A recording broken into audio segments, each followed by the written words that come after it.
Your Excellency, the floor is all yours.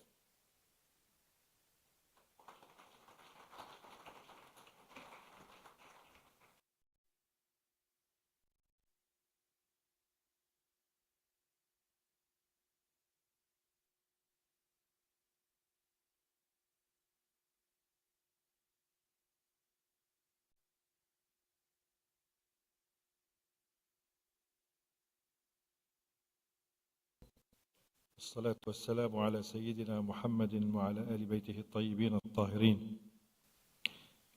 Your Excellency, Minister of Investment to the Republic of Indonesia, Mr. Bahlil Lahadalia, distinguished participants, ladies and gentlemen, Assalamu alaikum wa rahmatullahi wa barakatuh. Good morning to you all and welcome to the first session for ICIEC for the Private Sector Forum. The theme for the 2023 Islamic Development Bank Annual Meeting Private Sector Forum on partnership to fend off crises is very pertinent and timely. In fact, the forum is focusing particularly on investment flows and risk mitigation in tourism, food security, and green economy is germane, for it neatly encapsulates three of the present developmental challenges our member states are facing.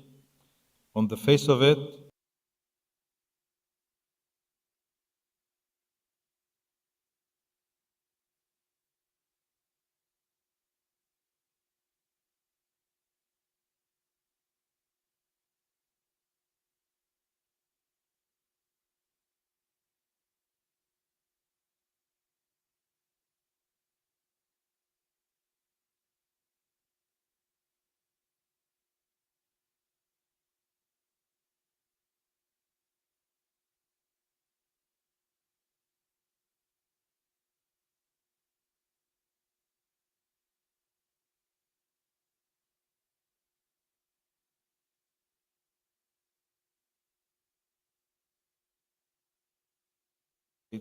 fend off the impacts of crises, thus ensuring their citizens who are our constituents do not get left behind.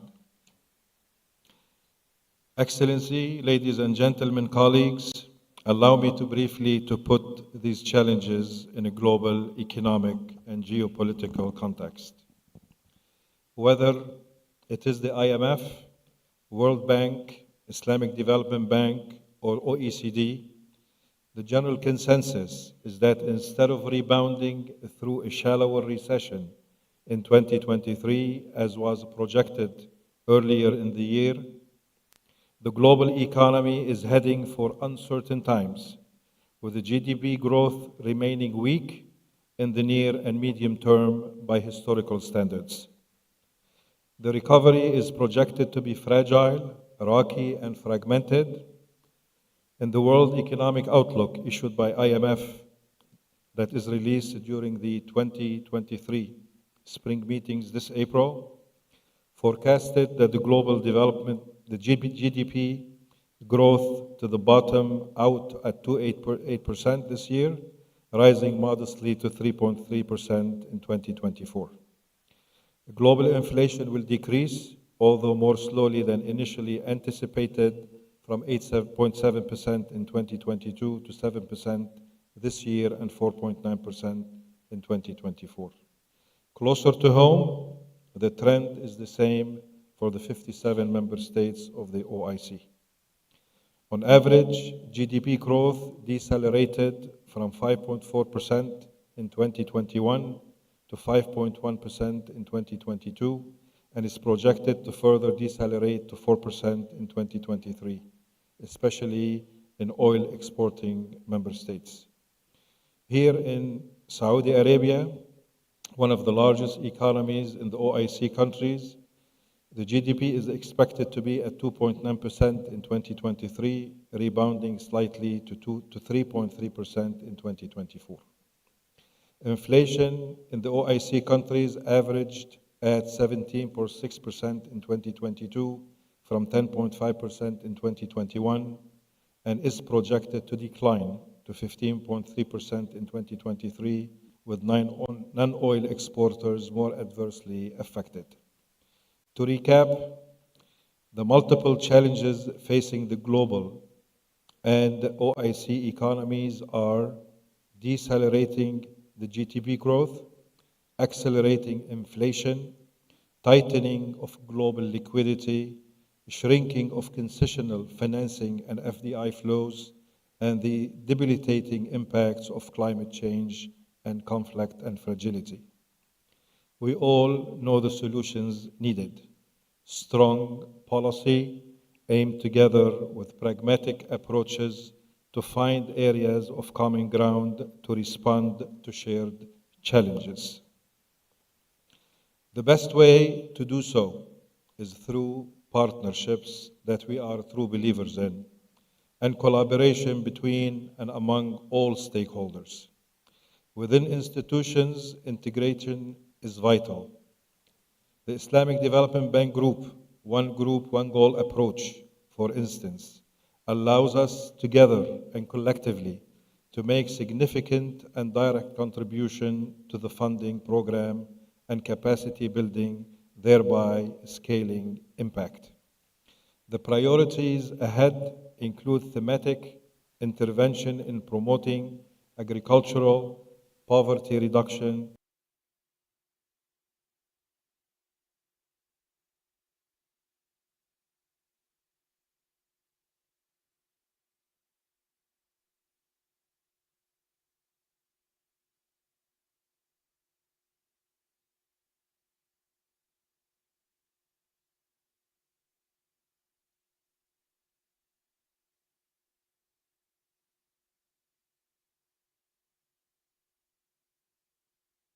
Ukraine has brutally shown us what supply chain disruptions can do to the global food and fuel prices, inflation, and the resultant cost of living crisis.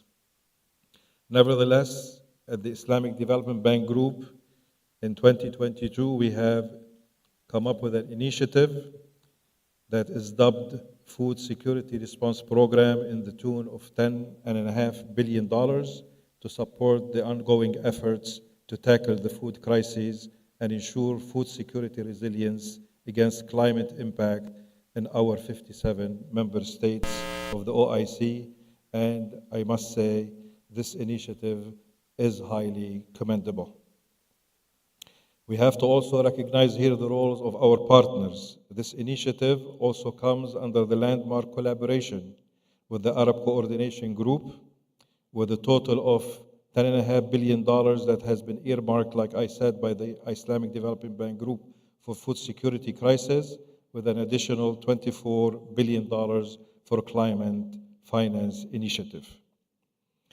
ICIEC support include the facilitation of trade finance transaction under these initiatives, enabling the import of agricultural equipment, fertilizer, sugar, wheat, and other grains. And the countries that have benefited from our contravention are Algeria thus far, Bangladesh, Egypt, Indonesia, Maldives, Senegal, and Uzbekistan. And as of the end of April, the interventions of ICIEC reached $573 million. One note, some of the 27 IDB members or OIC members as well are from continental Africa, and 21 of them are from sub-Saharan Africa, including some of the most vulnerable countries to climate change and therefore food insecurity. Total OIC financing that is done by IDB supporting the agriculture and food security currently stands at the group level at $20.6 billion.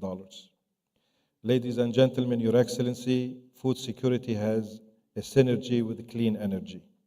Food insecurity is often a consequence of climate change, and many of the OIC member states are blessed with conditions and resources which promote renewable energy and regenerative agriculture. Here, several countries are taking the lead, including Saudi Arabia, United Arab Emirates, Egypt, Malaysia, and Turkey. These are largely on an ad hoc basis with individual countries and marked players under national energy and development plans. Energy transition is complex and costly, especially if it involves reducing or transitioning away from coal. Indonesia, and we are blessed to have His Excellency the Minister of Investment with us here today, the most populous OIC member states and a key member of the Islamic Development Bank Group, is also a major coal producer.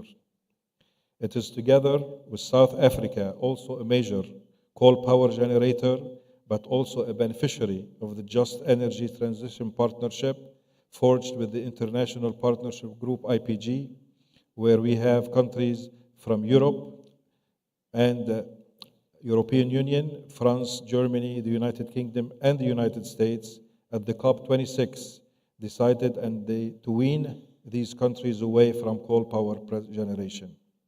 The IPG has earmarked a $1 billion to assist Indonesia in that respect. The challenges we are facing is to get greater private sector participation in energy transition through Islamic and blended finance solutions. Better coordination between and among the various ministries is highly required. This will further enhance the involvement of Islamic finance in the green economy and energy transition, an ambition to which ICIEC is fully committed to contribute. Here, I tell you as a practitioner, de-risking solutions are important to act as a risk absorber and a mitigator of risks in transactions and projects, as well as sovereign risks. This is in addition to addressing tenor mismatches and boosting investors' appetite. Private sector engagement requires a credit enhancement, which insurers such as ICIEC are uniquely positioned to do through its sustainability policies and access to its member countries' national and subnational bodies that are engaged in relevant country and climate action and food security projects and transactions for sustainable tourism as much as it is for the other industries and sectors. Sustainable tourism is very often a major revenue generator for countries which do not have a major pool of other resources for which are endowed with natural beauty. Private sector development, I finish by saying, is one of the main pillars of the ICIEC strategy, embedding commercial opportunities and helping corporates and banks make a material difference to support positive climate outcome in something that risk mitigation tool can facilitate. I do thank you for your attention and wish you a successful conference. Thank you.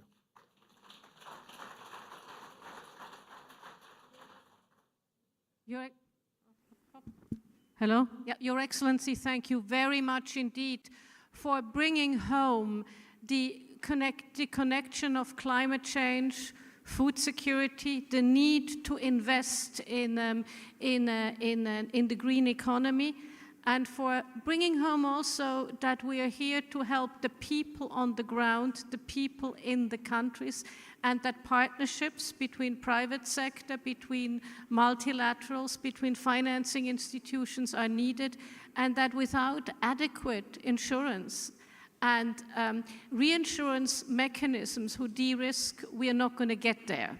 So thank you so much for bringing that home. And without further ado, we have a short 4-minute video of ICIEC, which I would encourage you to watch now, after which I will introduce His Excellency the Minister.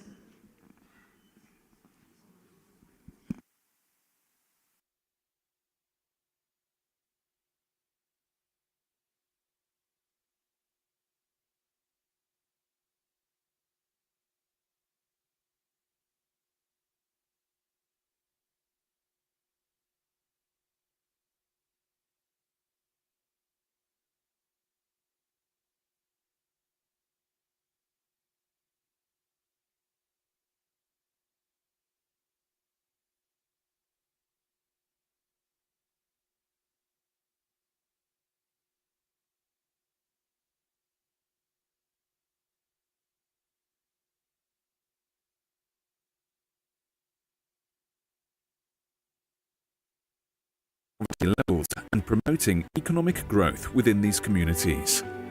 Since 2002, rural to urban migration in the Republic of Côte d'Ivoire has grown significantly, placing increasingly high demand on the existing water supply. And, as of 2022, only 58% of the country's rural population has access to drinking water, and according to the UN, more than 5 million people are battling water scarcity. Unsafe drinking water also increases child mortality rates, and many die from the increased transmission of waterborne diseases such as cholera and typhoid. The water crisis also has a negative impact on education, as children who have to collect water before school often become tired and unwell. This particularly impacts girls, who often carry the burden of fetching water for their families. By working with partners on the ground, ICIEC is aiming to be a major player in solving these problems. Côte d'Ivoire is one of the top beneficiaries of ICIEC support, especially in terms of infrastructure projects. In particular, ICIEC provided €107 million insurance cover to support the construction of a water supply facility in Abidjan. ICIEC's support for this project has a significant human development impact, delivering clean water to nearly 2 million citizens and creating 450 jobs for local citizens. Moreover, the project allows for more sustainable management of the aquifer around Abidjan, preventing both the depletion and pollution of groundwater resources. The development of basic infrastructures such as water, sanitation, and distribution facilities are crucial to achieving sustainable development and empowering communities in Côte d'Ivoire. Les financements conjoints ICIEC facilitent la mise en place de crédits à très longue maturité, ce qui permet de lisser les remboursements et de réduire l'impact du service de la dette sur le budget de l'État. Le choix de l'ICIEC dans le cadre de ce projet était naturel et nécessaire pour 4 raisons principales. La première est que ICIEC a pu, à travers sa participation, optimiser le bilan de la banque. Ainsi, Société Générale Côte d'Ivoire a pu participer avec un montant beaucoup plus élevé pour financer ce projet d'envergure et stratégique pour l'État. This project is a part of ICIEC's wider contribution to the ISDB Group's Food Security Response Program, to which it has allocated $500 million to political risk insurance and credit insurance. This contribution towards risk mitigating solutions helps facilitate the import of food commodities and foreign investment in agriculture. It also improves resource mobilization from international markets, maximizing the volume of support to ISDB member states, while also implementing reverse linkages to ensure the successful development and delivery of projects in the agricultural sector. Through these partnerships for development, the ICIEC strives to create a world where no one has to worry about accessibility to food and water, and instead can focus on improving their own lives, the lives of their families, and the lives of their communities. This truly embodies our overall aim, providing partnership for development. Alors, vous savez, l'avantage de travailler avec des structures comme ICIEC qui interviennent dans beaucoup de pays nous permet de faire ce qu'on appelle du benchmarking, de partager les bonnes pratiques, les expériences. ICIEC is endeavoring to deliver its developmental mandate and achieve strategic objectives in terms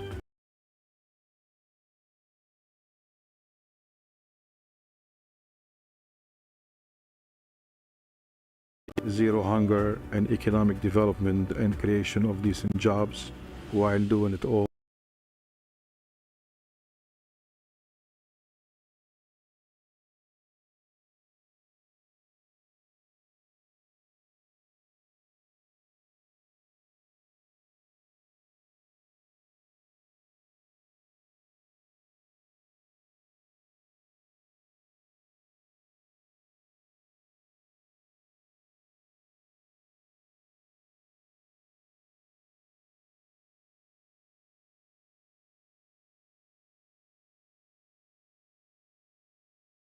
is a very great honor to introduce His Excellency Mr. Balil Lahadalia, who is the Minister of Investment of the Republic of Indonesia, who will honor us with his keynote address. His Excellency will speak in Bahasa Indonesia, so may I ask you to use your lovely devices and go on the English channel.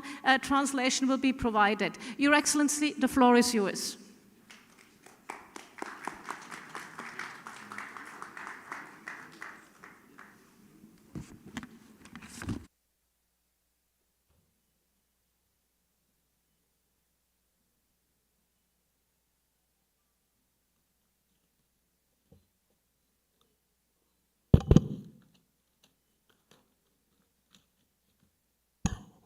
Bismillahirrahmanirrahim. Assalamualaikum warahmatullahi wabarakatuh. Alhamdulillah rabbil alamin, wassalatu wassalamu ala asrafil anbiya'i mursalin wa ala ali sayyidina Muhammad, amma ba'd. Yang saya hormati, saya muliakan Bapak Osama ICIEC, Bapak Ibu semua yang saya hormati. Pertama, saya menyampaikan terima kasih atas sebuah kesempatan untuk kita bisa berdiskusi dalam rangka merespon berbagai macam perubahan-perubahan yang ada pada global sekarang ini.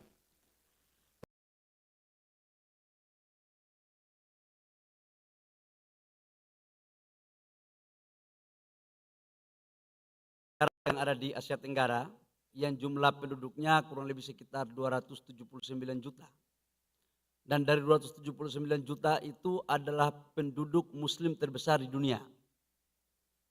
89% penduduk Indonesia adalah muslim. Yang kedua, populasi penduduk Asia Tenggara 43% itu di Indonesia. Bukan di Malaysia, bukan di Singapura, bukan di Vietnam. Indonesia luas wilayahnya kurang lebih sekitar 1,9 juta kilometer daratan dan 6 juta lebih kilometer laut. Dengan pulau kurang lebih sekitar 17 ribu lebih dan garis pantai 100 ribu lebih. Inilah potensi yang ada pada negara kami. Dan saya meyakini potensi ini tidak dimiliki oleh negara kebanyakan di Asia Tenggara. Yang kedua, saya ingin merespon balik terhadap apa yang disampaikan oleh Yang Mulia Pak Osama tadi, bahwa kondisi ekonomi global dalam kondisi yang tidak menentu. Pasca pandemi, isunya cuma dua di hampir semua dunia, tentang pengendalian pandemi dan pemulihan ekonomi pasca pandemi. Tapi kita mengalami perang geopolitik yang tidak menentu. Krisis pangan, krisis energi terjadi.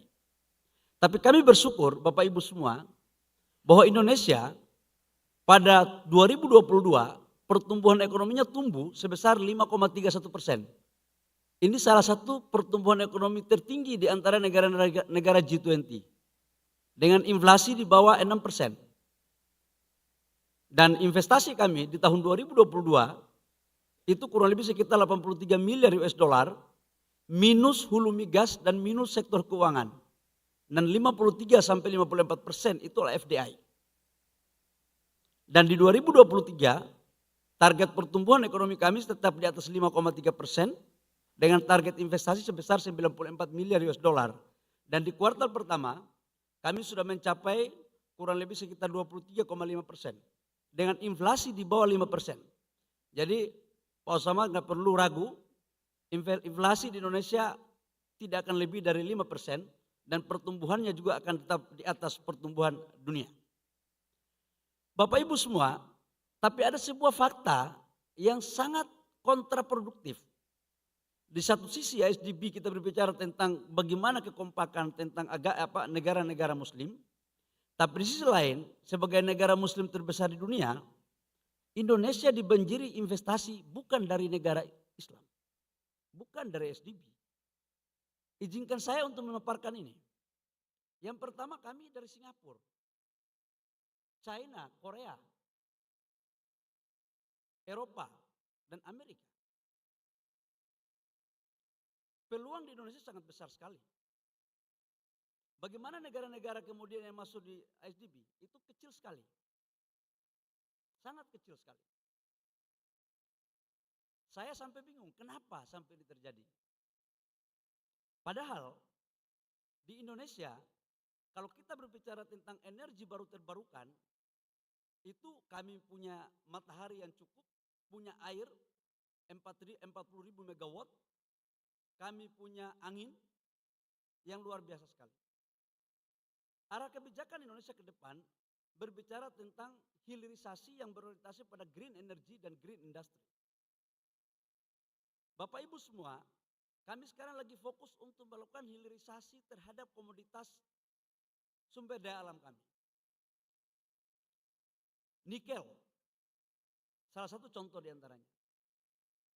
Nikel tahun 2017-2018 kami melarang ekspor ore nikel. Ini Eropa membawa kami ke WTO. Waktu itu ekspor ore nikel kami hanya 3,3 miliar US dollar. Tapi begitu kami menyetop ekspor ore nikel, ekspor kami di bidang nikel akibat dampak dari hilirisasi mencapai 30 miliar US dollar. Dan ini investasinya lebih banyak Korea, Jepang, dan China. Dan ini 6 tahun break even point. Bapak-bapak semua yang ada dalam ruangan ini, saya ingin mengundang dan menawarkan. Ini ada salah satu contoh. Tahun ini kami menyetop ekspor koper, boksit, timah. Kami pingin Indonesia harus melakukan hilirisasi secara total. Dan tahun ini juga kami sudah menyetop pembangunan power plant untuk di kawasan industri yang memakai batu bara. Tetapi jujur, sampai dengan hari ini ada beberapa negara Eropa yang meminta kontrak batu bara dengan Indonesia kurang lebih sekitar 20 tahun. Jadi kami di Indonesia agak percaya dan kurang percaya terhadap konsensus internasional untuk kita mengurangi batu bara. Yang kedua, Bapak Ibu semua. Ke depan kita akan membangun ekosistem baterai mobil di Indonesia. Cadangan nikel di Indonesia 25% dari total cadangan nikel dunia. Sekarang CATL udah masuk dari China, LG dari Korea, 9,8 billion US dollar. Saya menawarkan kepada Bapak Ibu semua agar bisa ikut mengambil bagian.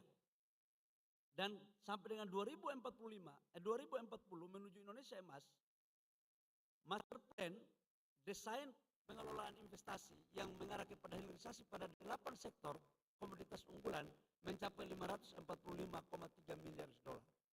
Ini FS-nya udah ada, semuanya udah lengkap. Jadi termasuk dalamnya adalah karbon. Kami mempunyai mangrove, kami mempunyai hutan yang cukup. Ada sumur-sumur minyak X yang bisa menangkap CO2, capture CO2. Ini adalah peluang semuanya. Yang terakhir Bapak Ibu semua, apa yang saya mau sampaikan? Indonesia telah memasuki babak baru. Babak di mana regulasinya kita melakukan reform secara total. Perizinannya semua sekarang fokus pada satu kementerian, di Kementerian Investasi. Seluruh izin satu tempat. Termasuk insentif, tax holiday, tax allowance dan semuanya.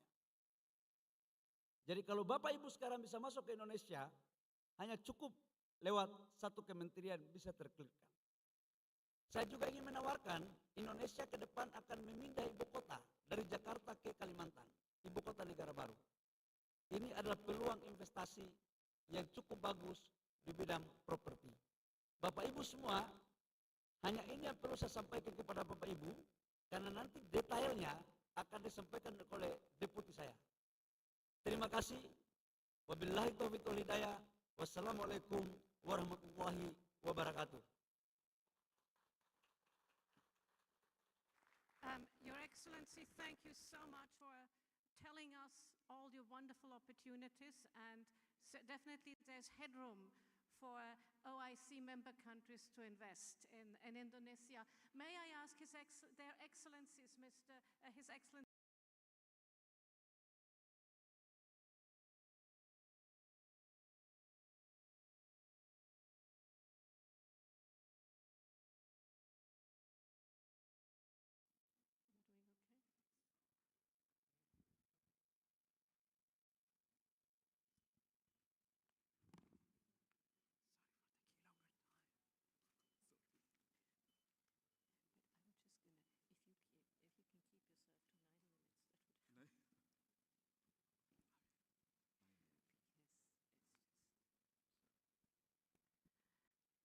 Ladies and gentlemen,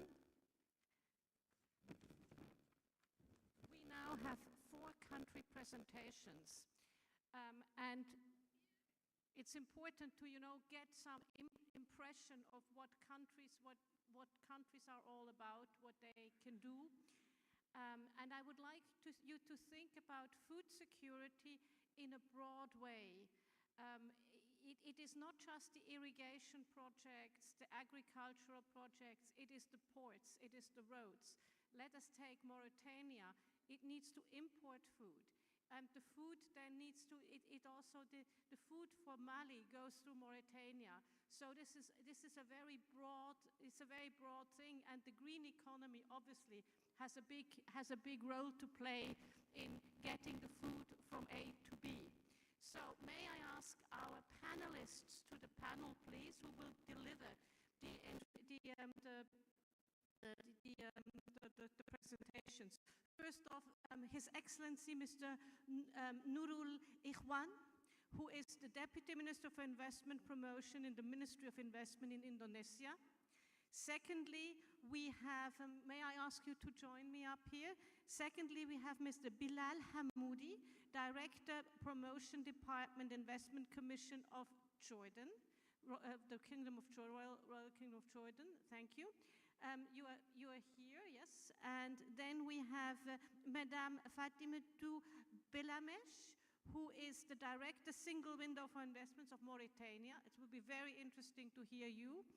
And then we also have Mr. Sorab Gadirov, who is the head of the Deputy Executive Director, Export Investment Promotion Agency, ASBROMO. All of these gentlemen will give you, and the lady, of course, will give you a presentation. We will start with His Excellency, Mr. Ikhwan. However you feel comfortable. Thank you.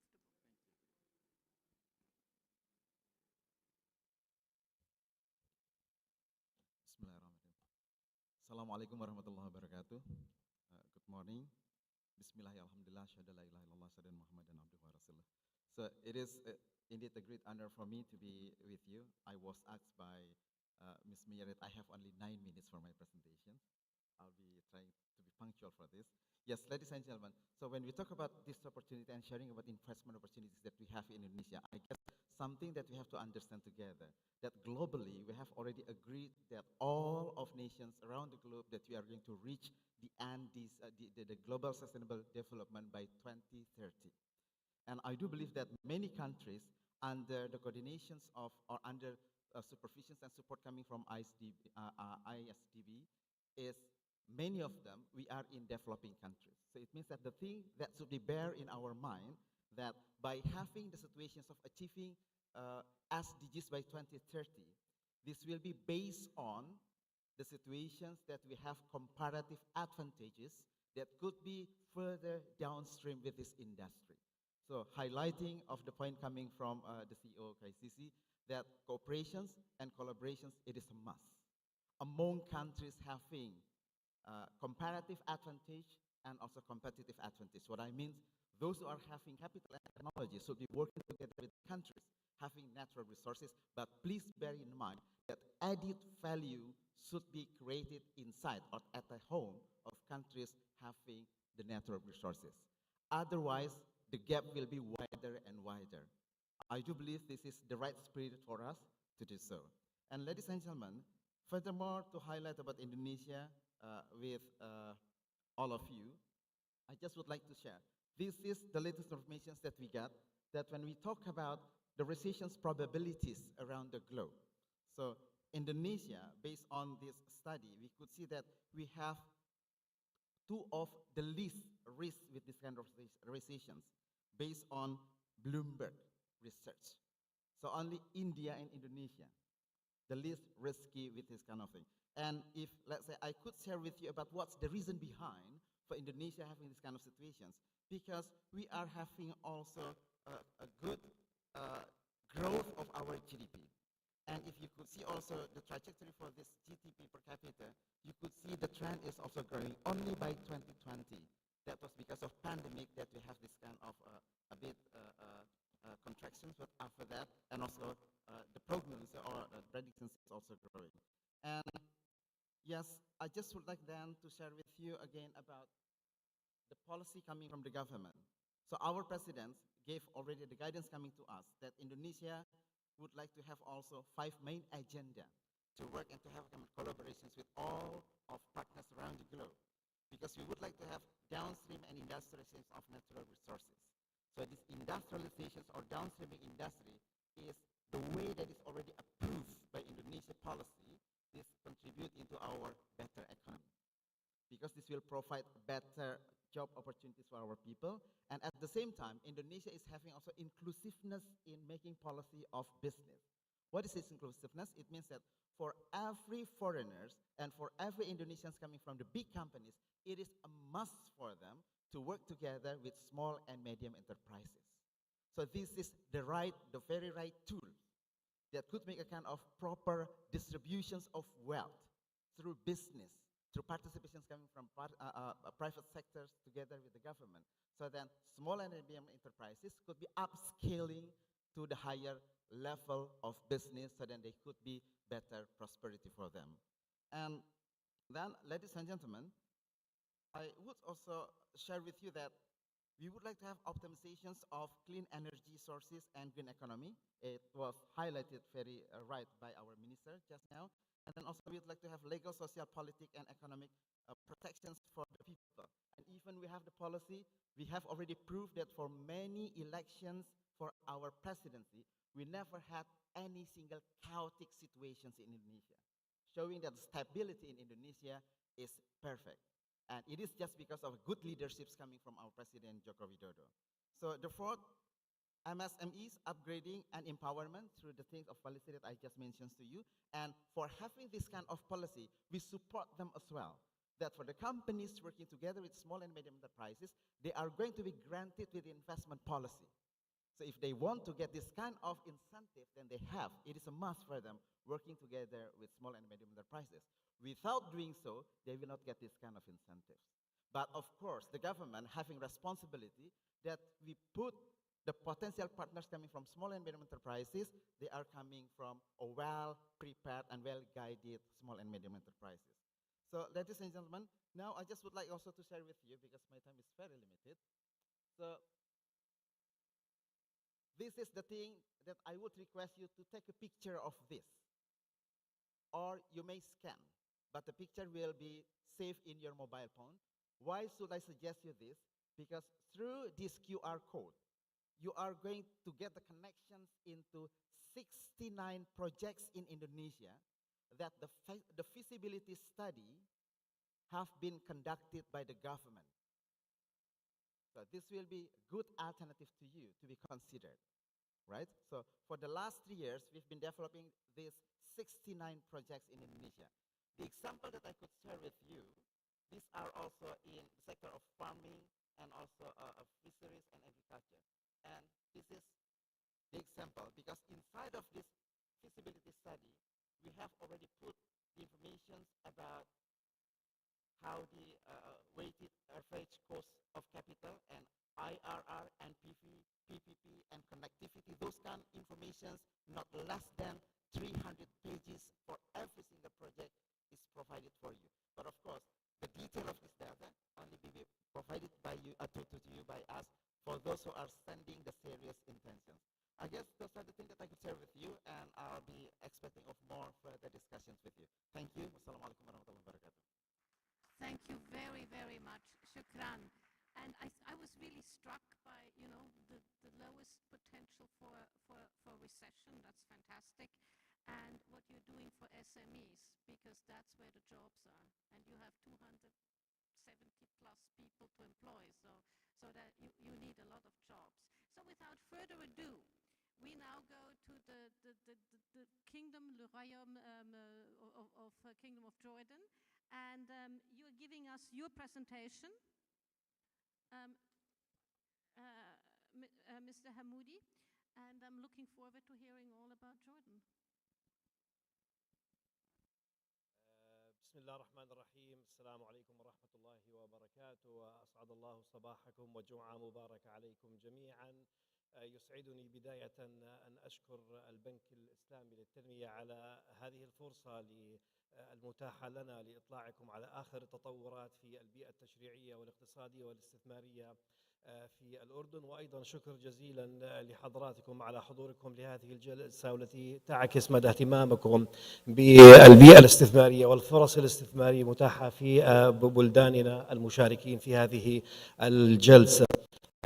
بداية اسمحوا لي أن أبدأ البرزنتيشن أو العرض الخاص بسؤال لماذا الأردن ولماذا وما هي أهم العناصر التي تجعل من الأردن بيئة جاذبة وبتميز إلى الاستثمار. حقيقة الاقتصاد الأردني خلال الفترة الماضية وبعد جائحة كورونا اقتصاد يسير في الاتجاه الصحيح، حيث حققنا نسب نمو اقتصادي مرضية خلال عام 2022 حوالي 2.5%. أيضا معدلات التضخم هي الأدنى في المنطقة، فقط حوالي 2.9% كمعدلات تضخم.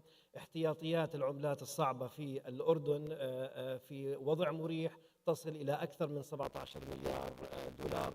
أيضا هنالك سياسة نقدية تسير حصيفة أدت إلى بقاء البناء الأردني من أقوى العملات الأجنبية على مستوى العالم.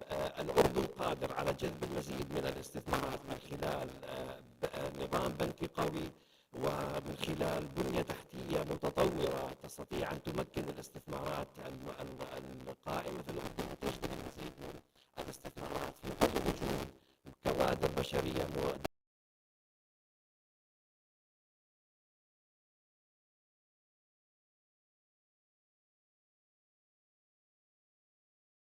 هذه الاستثمار هي الانفتاح أو سياسة السوق المفتوحة.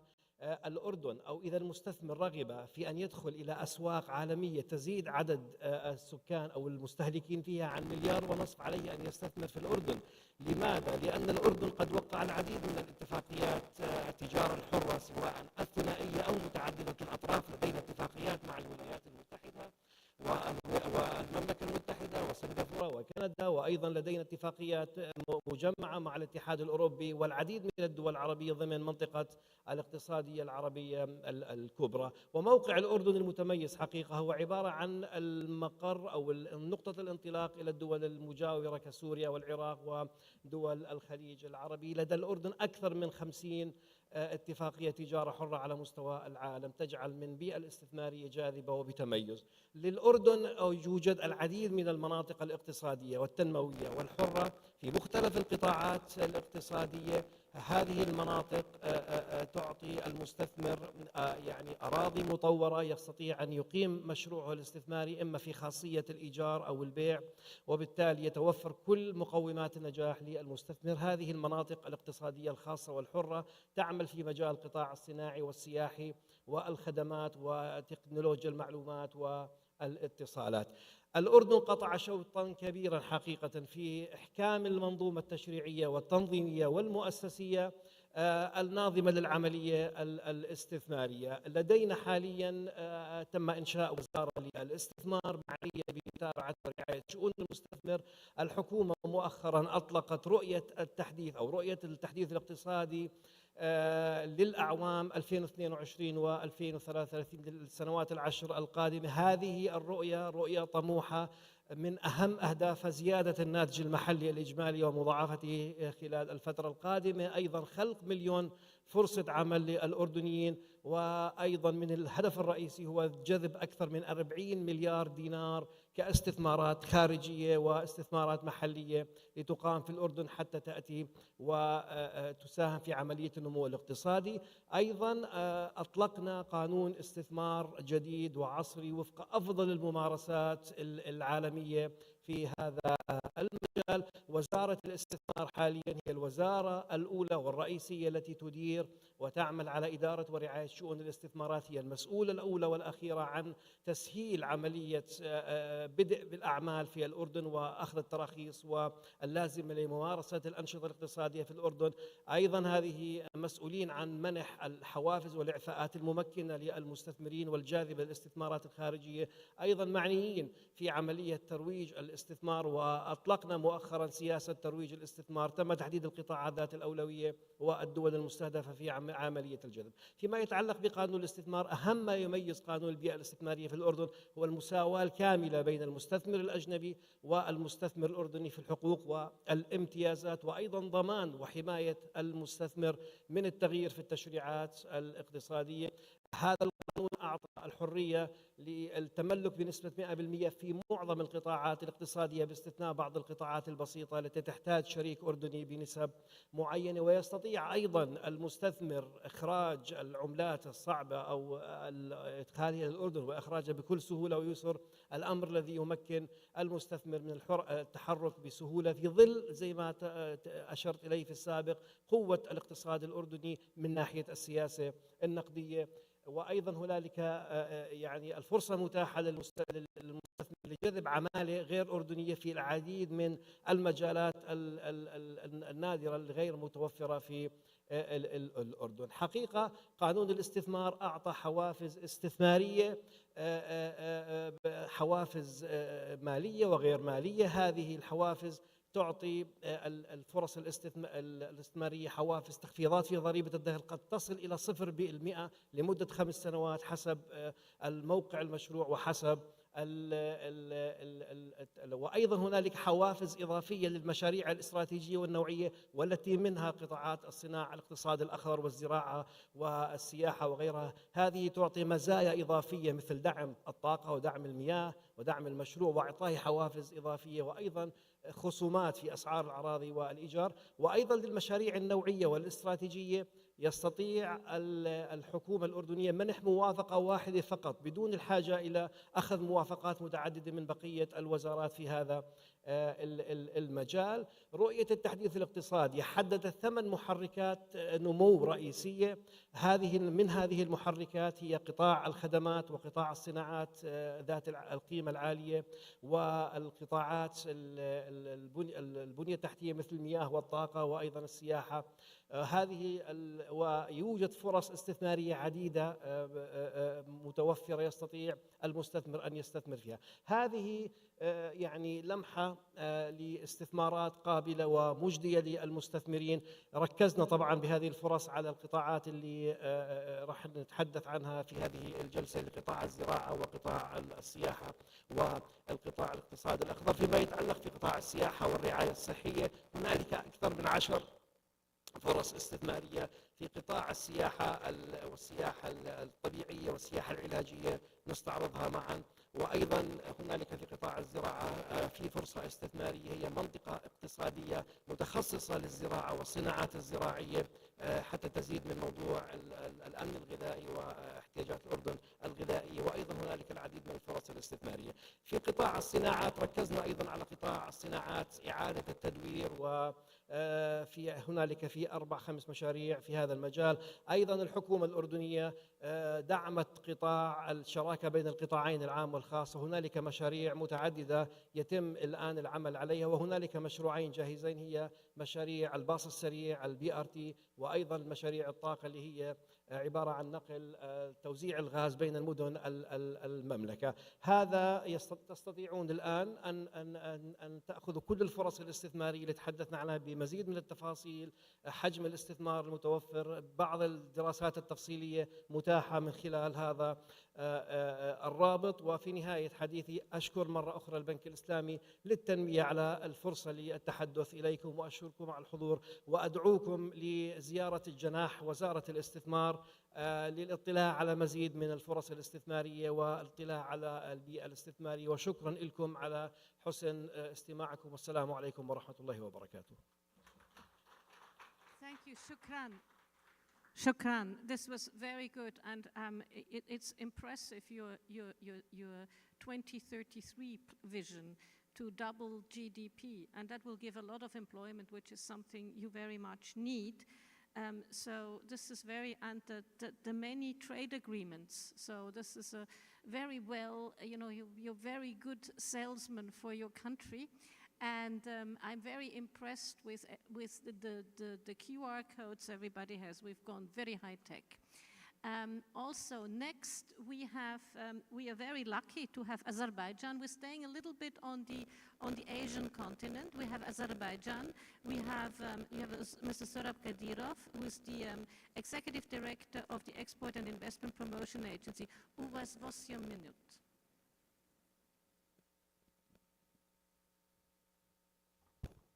Bismillahirrahmanirrahim. Dear brothers, sisters, assalamu alaikum wa rahmatullahi wa barakatuh. It is a pleasure to be here. I must tell you, it is very hard and challenging to speak after such brilliant speakers, so I'll try to deliver some of the messages. I know we are short on time. First of all, I'd like to thank you for this great opportunity. Each time before making a country presentation, I'm asking myself, what's the purpose, who's the audience, and I think probably if by the end of this presentation you have 3 things to remember about Azerbaijan, 3 messages, that would be very good. So I think if to structure it in a way like a story, the story begins with the fact that we are the latest, number 49 member of the ICIEC, so that's a good news for us. Thank you. To scroll it back a bit, like for maybe 170 years, Azerbaijan is the first country in the world to start on industrial production of oil. And that's also a very good and impressive fact for you maybe to remember. Then I think another important fact is that we regained our independence in 1991 and immediately lost 20% of the territory due to occupation by a neighboring country of Armenia. So I think I'll start the presentation from that moment, and I think there have been some very, very nice figures today, and I will not go too much into that, apart from mentioning that Azerbaijan is not as large as some of the presentations that we've seen here, only 10 million of population.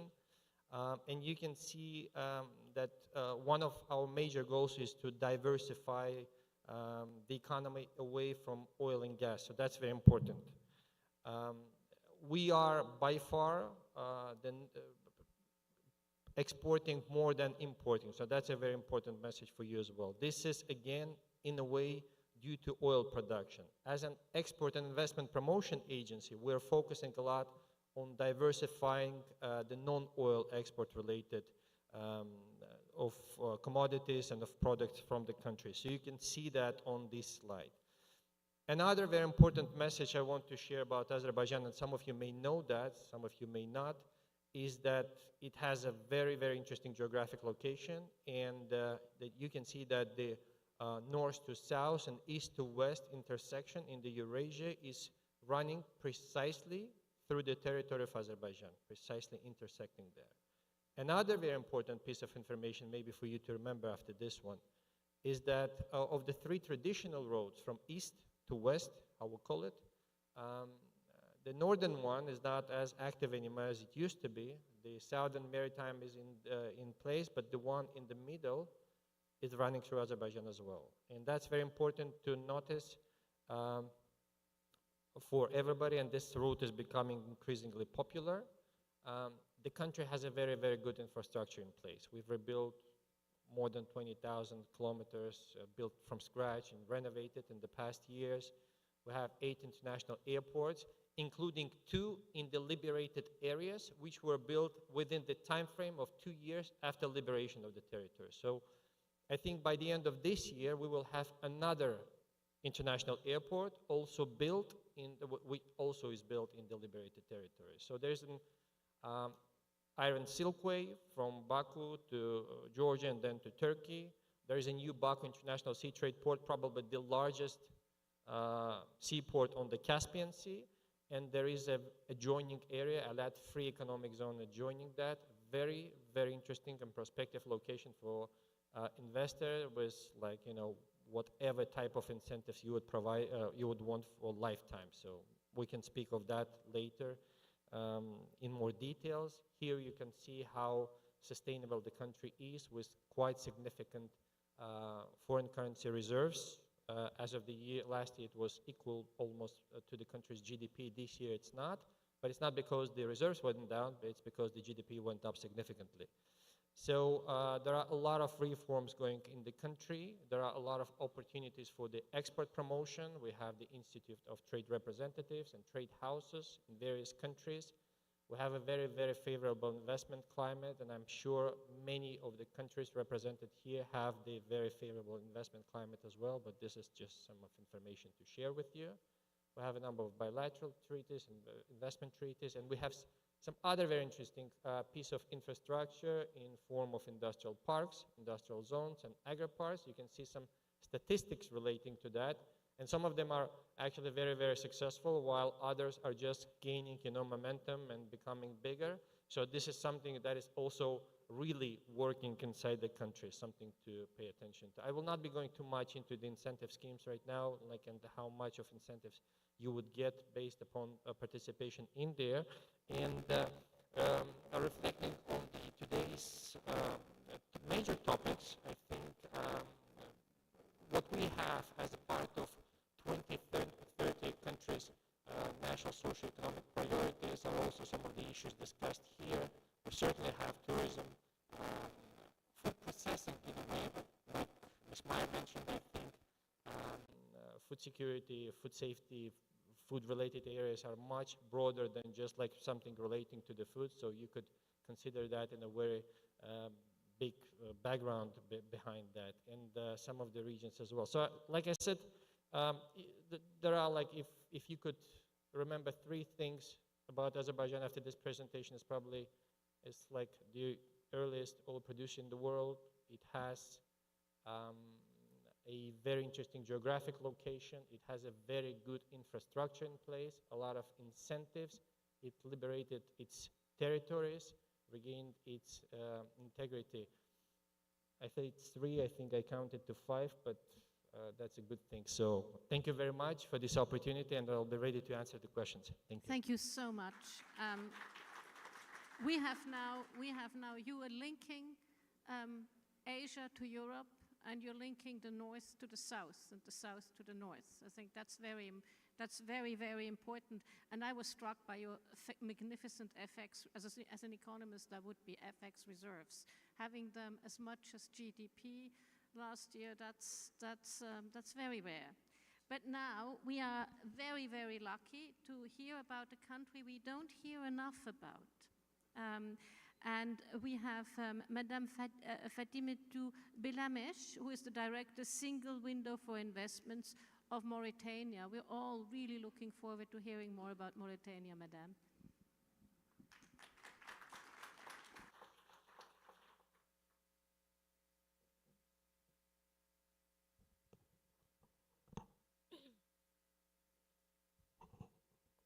بسم الله الرحمن الرحيم والصلاة والسلام على أشرف الأنبياء والمرسلين.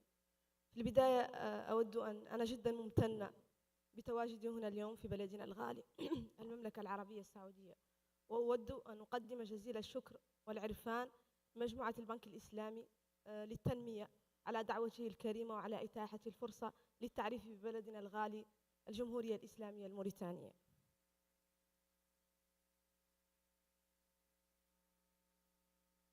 للتعريف بالجمهورية الإسلامية الموريتانية، هي دولة عربية إفريقية تقع في شمال غرب إفريقيا، تمتد على مساحة تزيد على أكثر من 1,000,000 كيلومتر مربع، وتتكون عاصمتها هي نواكشوط وعملتها هي رقية. ومن ناحية الكثافة السكانية تعد موريتانيا من أقل دول العالم كثافة سكانية، حيث تصل كثافتنا السكانية إلى 3.4 نسمة للكيلومتر المربع، لأننا على كبر المساحة عدد السكان كما قلت 4.6 مليون، تتوزع على مساحة أكثر من 1,000,000 كيلومتر مربع. سأحاول أن أقدم بسيطة عن اقتصاد موريتانيا. اقتصاد موريتانيا كغيرها من بلدان العالم تأثرت اقتصاديا على إثر الأزمات المتتالية، ولكنها تتعافى تدريجيا، حيث وصلت النمو الاقتصادي في موريتانيا سنة 2022 إلى 5.3%.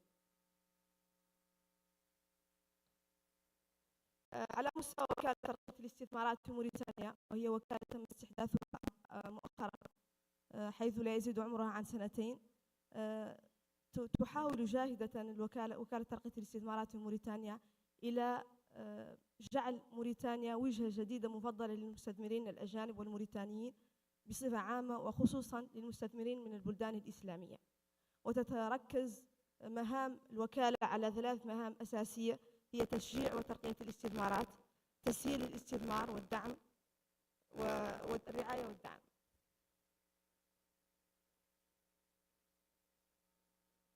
لماذا نستثمر في موريتانيا؟ وهذا هو السؤال الذي يطرح نفسه. موريتانيا بلد يتمتع ولله الحمد بموارد طبيعية متنوعة وهائلة، وموقع جغرافي استراتيجي، ومناخ استثمار جذاب.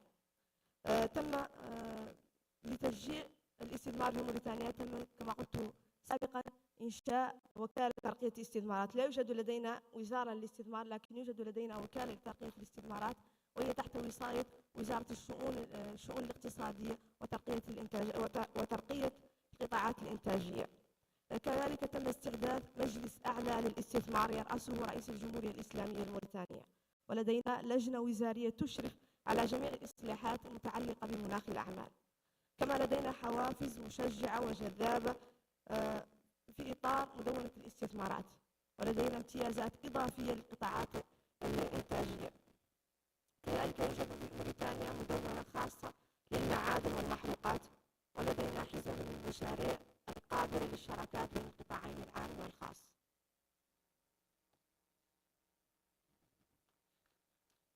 في موريتانيا تلعب وكالة ترقية الاستثمارات دور الشباك الموحد للمستثمر، ويمكنكم عن طريق إدارة شباك الموحد للمؤسسات إنشاء شركتكم في ظرف أقل من 48 ساعة. كما قلنا سابقا، موريتانيا تتمتع بموقع جغرافي متميز، فهي في مفترق طرق بين أوروبا والشرق الأوسط وشمال إفريقيا وإفريقيا جنوب الصحراء، وهي منفتحة حيث لا يوجد قانون يحد من الاستثمار الأجنبي في موريتانيا. لدينا 4 موانئ بحرية ومطارين دوليين، ولدينا كذلك منطقة حرة على مستوى العاصمة الاقتصادية نواديبو.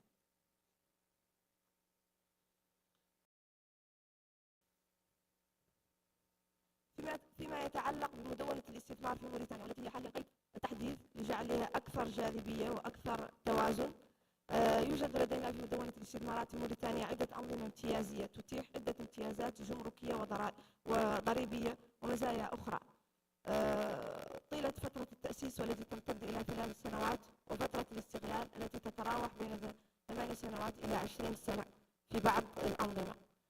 أساسا لدينا 3 أنظمة كما قلت: نظام المقاولات الصغيرة والمتوسطة، نظام للمناطق الاقتصادية الخاصة، منها منطقة التصدير الحرة وهي منطقة نواديبو، ومنها أقطاب التنمية خارج العاصمة نواكشوط.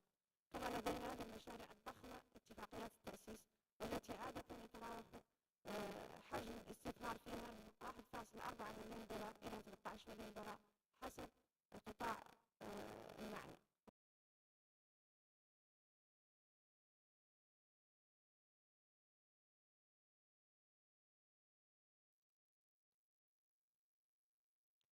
في مجال موريتانيا، اقتصاد موريتانيا يتركز عادة على قطاعات التعدين، ولذلك يوجد لدينا احتياطي هائل في عدة مجالات من قطاع التعدين، وهي عادة الحديد والنحاس والذهب والكوارتز والجبس والفوسفات. فيما يتعلق بالمحروقات، لدينا عدة شركات عاملة في هذا المجال، وفي سنة 2021 تم توقيع اتفاقية مع CWP Global، وهي شركة أسترالية، ويعد هذا الاتفاق من أكبر الاتفاقات التي تم إبرامه في إفريقيا سنة 2021 بمبلغ يصل إلى 40 مليار وقية، وهو في مجال الهيدروجين الأخضر. وبعد ذلك تم توقيع اتفاقيات مع شركات أمريكية كشاريوت، وفرنسية كتوتال، وبريطانيا كبي بي.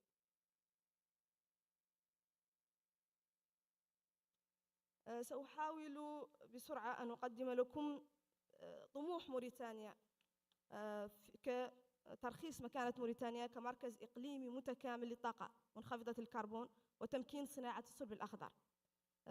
على مستوى الوزارة هنالك في سنة 2023 ستكون اختتام المرحلة الأولى من مشروع GTA، وهو مشروع الذي تقوم به بي بي منذ عدة سنوات، وسيسمح بإنشاء مركز للغاز الطبيعي المسال. بعد ذلك ابتداء من السنة المقبلة ستقوم الدولة بتحويل الغاز إلى طاقة عن طريق تطوير قطاع الطاقة وتعزيز الطاقات المتجددة وتطوير مجال باندا، وهو مشروع قائم حاليا، وإدخال الغاز في الصناعات. ابتداء من سنة 2026 سيكون هنالك تنويع تطوير حقل بيرلا المدار حاليا من شركة بي بي، المرحلة الثانية من GTA كذلك مدار من قبل شركة بي بي، تنويع الاقتصاد والهيدروجين الأخضر. وفي سنة 2030 سيكون سنة تصنيع الفولاذ الأخضر. هذه بصورة مختصرة هي استراتيجية الطاقة الخضراء المتكاملة التي تطمح موريتانيا بإتمامها في حدود سنة 2030.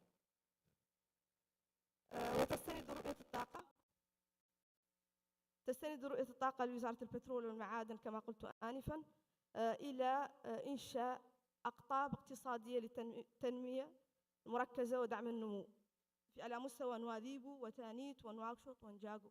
وفي هذه المدن يوجد موانئ بحرية. ستكون المرحلة الأولى من هذا المشروع على مستوى نواكشوط.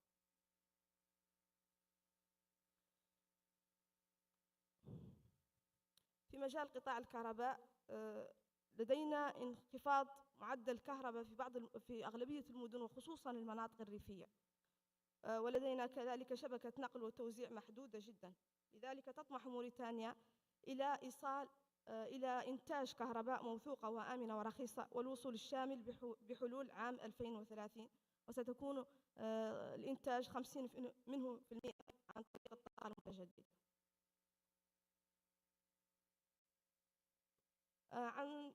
فيما يتعلق بالزراعة وهو أحد ركائز الاقتصاد الموريتاني، فلدينا إمكانات هائلة من حيث الأراضي الخصبة. لدينا أكثر من 500 هكتار من الأراضي الصالحة للزراعة عالية الخصوبة.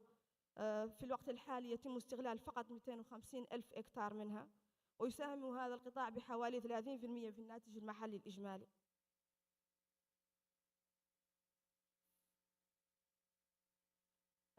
فيما يتعلق بالتنمية الحيوانية لدينا أيضا ماشية مقدرة بأكثر من 30 مليون رأس من الحيوانات، وهو 6.5% مقارنة بالسكان. ولدينا مقدرات هائلة في هذا المجال الذي يمثل 10% من الناتج المحلي. في مجال الصيد كذلك تتمتع موريتانيا بمقدرات هائلة، لكن لضيق الوقت نحن مفتحين لكم في بوثنا لتقديم معلومات أكثر. وأخيرا في مجال السياحة، موريتانيا هي مزيج بين أعراق وثقافات عربية وإفريقية. تتمتع موريتانيا بتنوع مناظرها الطبيعية من جبال وصحراء وشاطئ يمتد إلى أكثر من 750 كيلومتر على المحيط الأطلسي. لدينا 4 مدن تاريخية مسجلة بالتراث العالمي لليونسكو، هي شنقيط ودان تشيت وولاتا.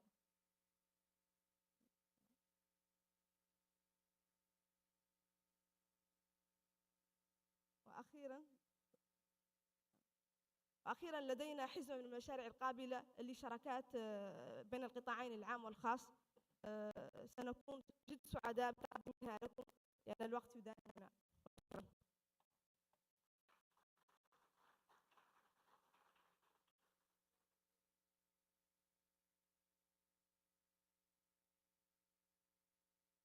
Shukran jazira. Thank you very much. It was great. I mean, we don't know enough about Mauritania. Tourism is definitely a big potential. I'm on my way, I'm coming. Very good to hear what you're doing on green energy and that you're becoming a hub, and especially very glad to see that you're involved with big players such as BP, Total, etc.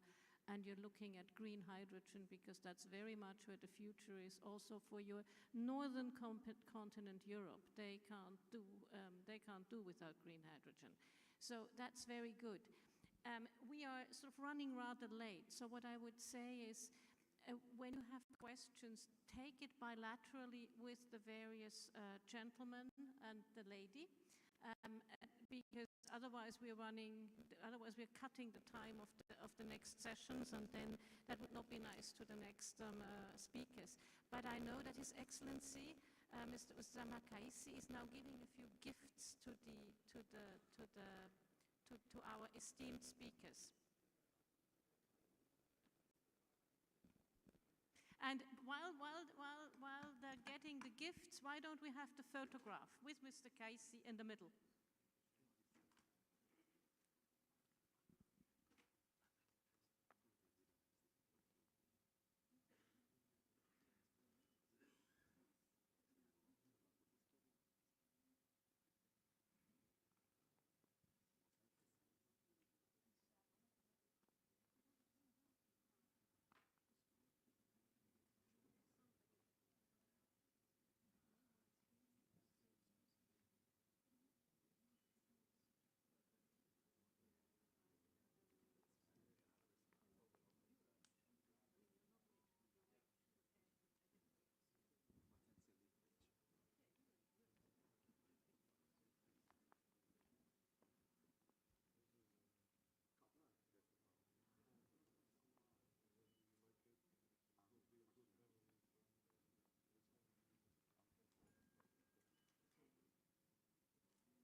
Excellencies, dear speakers, thank you very much indeed. I've learned a lot, and I'm sure everybody else has learned a lot, and I hope the dollars will follow the learning, inshallah.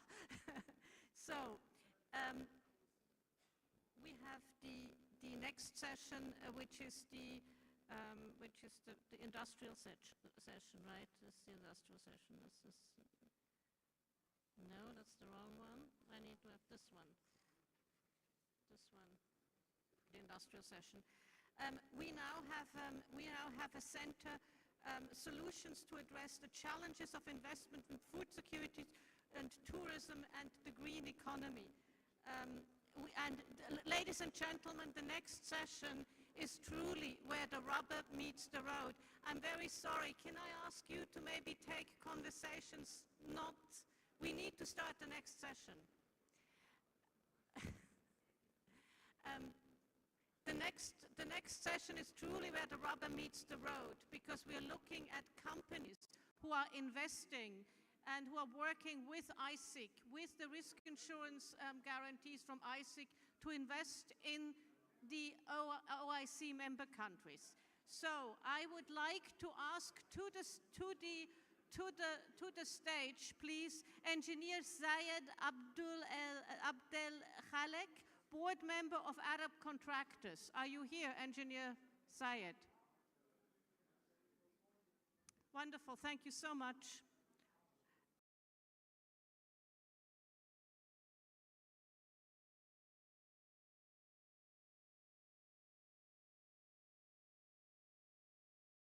It's a very interesting company, doing a lot of things in Africa. Then we have Mr. Mohamed Ansari, Group Treasury and Corporate Finance Director of Sawedi Group, Egypt. Thank you so much for joining us. It's an honor. We have Mr. Oskar Henkelmann. He is the Director, Credit Risk, Trade and Export Finance of Boskalis. Mr. Oskar, thank you for joining us. First of all, I would like to thank ICIEC and the CEO, His Excellency Mr. Kaisi, and obviously the IDB for gathering such a great panel, because everybody can talk a lot about investing in countries, but unless you hear from the people who do it, who actually take the risks, unless you hear their war stories, you don't know. So I will start with Engineer Zayed Abdel Khalek, the board member of Arab Contractors. You operate in Africa, you operate in the Middle East, in a wide array of infrastructure projects. Your experience in dams and other infrastructure projects gives you a good insight in food security, but also in how climate change affects the countries where you invest. So let us ask you, what have you learned in terms of how the environment is changing and what it takes to invest, especially to make your investments greener, to invest sort of in the green economy, because that's very much where it's at. And you have about 3.5 minutes. بسم الله الرحمن الرحيم والصلاة والسلام على سيدنا محمد. أحب أشكر البنك الإسلامي للتنمية على دعوتنا للمشاركة في فعاليات المؤتمر اللي بخص أنشطة الاقتصاد الأخضر والتنمية المستدامة. إحنا شركة المقاولين العرب شاركنا في إنشاء السد العالي في فترة الستينات في مصر. السد ده وفر لمصر المية اللي كان مكنتها من زراعة النهارده 9 مليون فدان، ووفرت الطاقة الكهربية لمصر للمصانع وللإنارة في مصر في فترة حوالي 40-50 سنة اللي فاتوا، لحد ما الدولة ابتدت تدخل في محطات تانية طاقة نظيفة في مصر إنشاء لتدعيم الشبكة الكهرباء. مصر كانت الزراعة فيها موضوع موسمي في فترة الفيضان فقط. دلوقتي بعد إنشاء السد بقت مصر تقدر تزرع طول السنة 9 مليون فدان، ووفرت خضار وفاكهة ومنتجات زراعية للشعب المصري 100 مليون. السد العالي حمى مصر من تأثير الفيضان المدمر اللي كان بيدمر كل القرى المصرية في فترة شهر 7 وشهر 8 اللي هي شهر ذروة الفيضانات. نظم الري ونظم الزراعة وحمى الأرض والبشر في مصر في فترة 50 سنة اللي فاتوا. التجربة دي اللي احنا خضناها في مصر، دخلنا ودلوقتي بننقلها في تنزانيا بالمشاركة مع شركة السويد الشقيقة في مشروع إنشاء سد تنزانيا. سد تنزانيا ده استثمارات ب 3 مليار دولار، بيوفر 33 مليار متر مكعب للزراعة، وطاقة كهرباء، محطة كهرباء كهربائية بتولد 2115 ميجا وات بتخدم دولة تنزانيا. نفس التجربة المصرية. وفي التجربة المصرية مع السد العالي في مصر نشطنا ان احنا نقدر ندخل برضه في موضوع الاستصلاح الزراعي. شركة المقاولون العرب استصلحت مشروع الصلاحية للاستصلاح الزراعي في الثمانينات حوالي 56,000 فدان. بالنسبة لمصر السد في تنزانيا تعاون ما بيننا وما بين شركة السويدي وتمويل من الحكومة التنزانية ب 3 مليار دولار. برضه في السعودية دخلنا في مشاريع بنية تحتية ومشاريع سدود. في المنطقة المكة المكرمة نفذنا سد في منطقة الليل. الليث، وفي سد دلوقتي تحت التوقيع في برضه في منطقة الليث في جنوب مكة المكرمة. المشاريع السدود مشاريع ضخمة وبتحتاج تمويل ضخم. احنا بندعو البنوك التمويل تدخل معانا في افريقيا. في اكتر من 7 دول دلوقتي عندها مشاريع سدود في افريقيا محتاجه التمويل، ومحتاجه البنك الاسلامي او البنوك الاخرى تدخل معانا في موضوع التنميه في افريقيا وتمويل السدود دي. شكرا.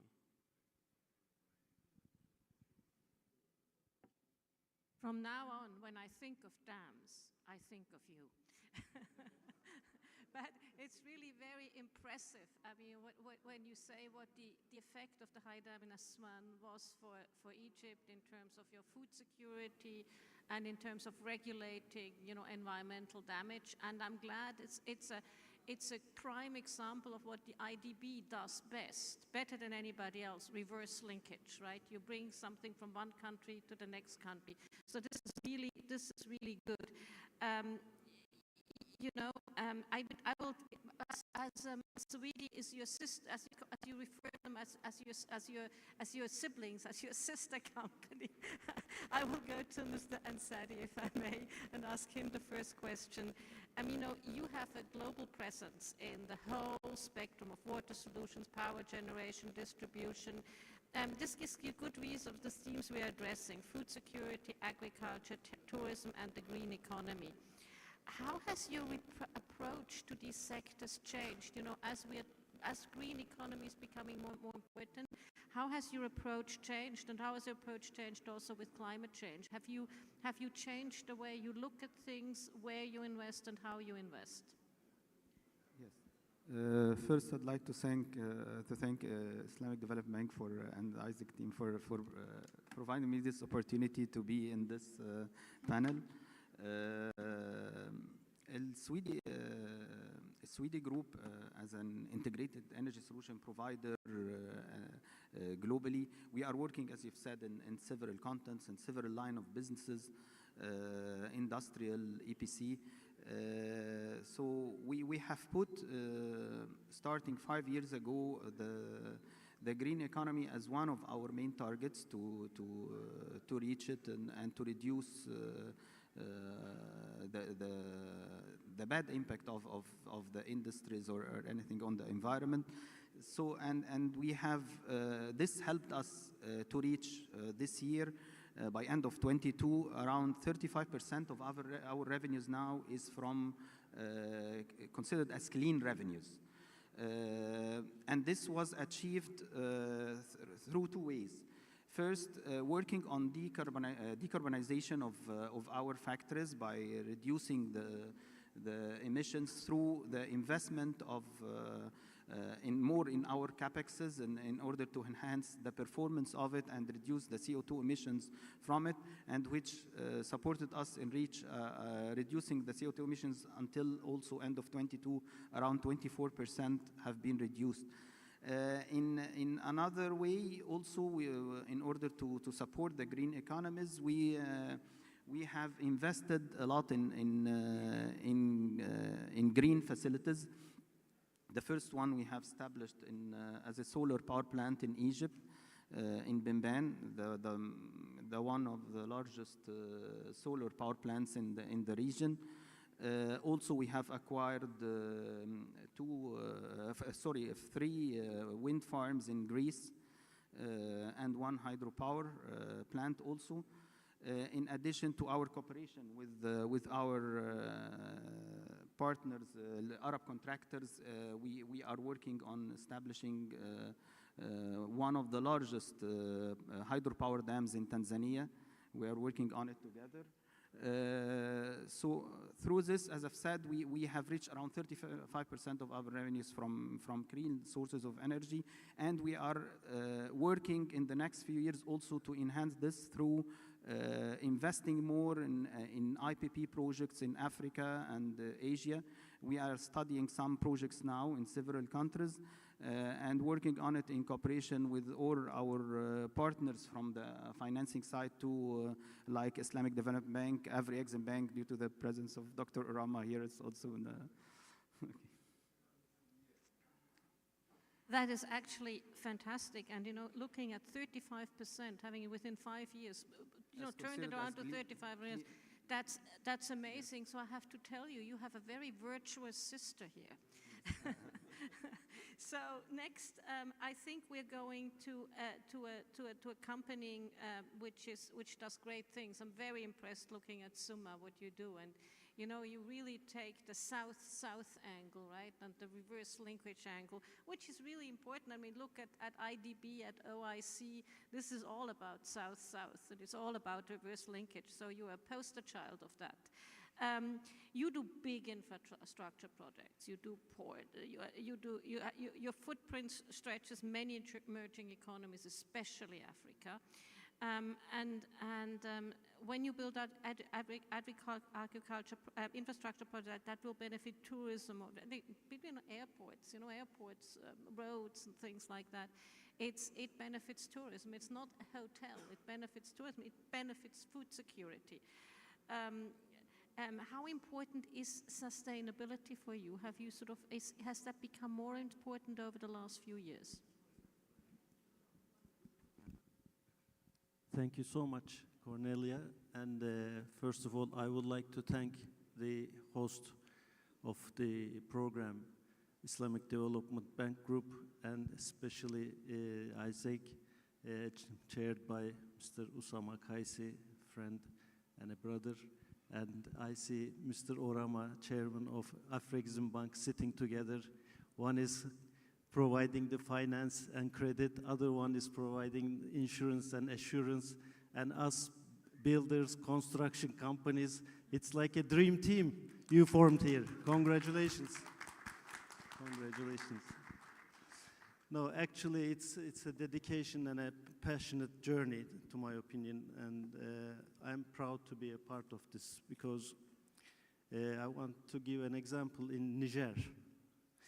In 2018, when we signed the BOT contract for the airport concession, and we have parallelly committed ourselves to build the first five-star hotel, the Radisson Blu of Niamey, Niger was the least developed country in the world by ranking.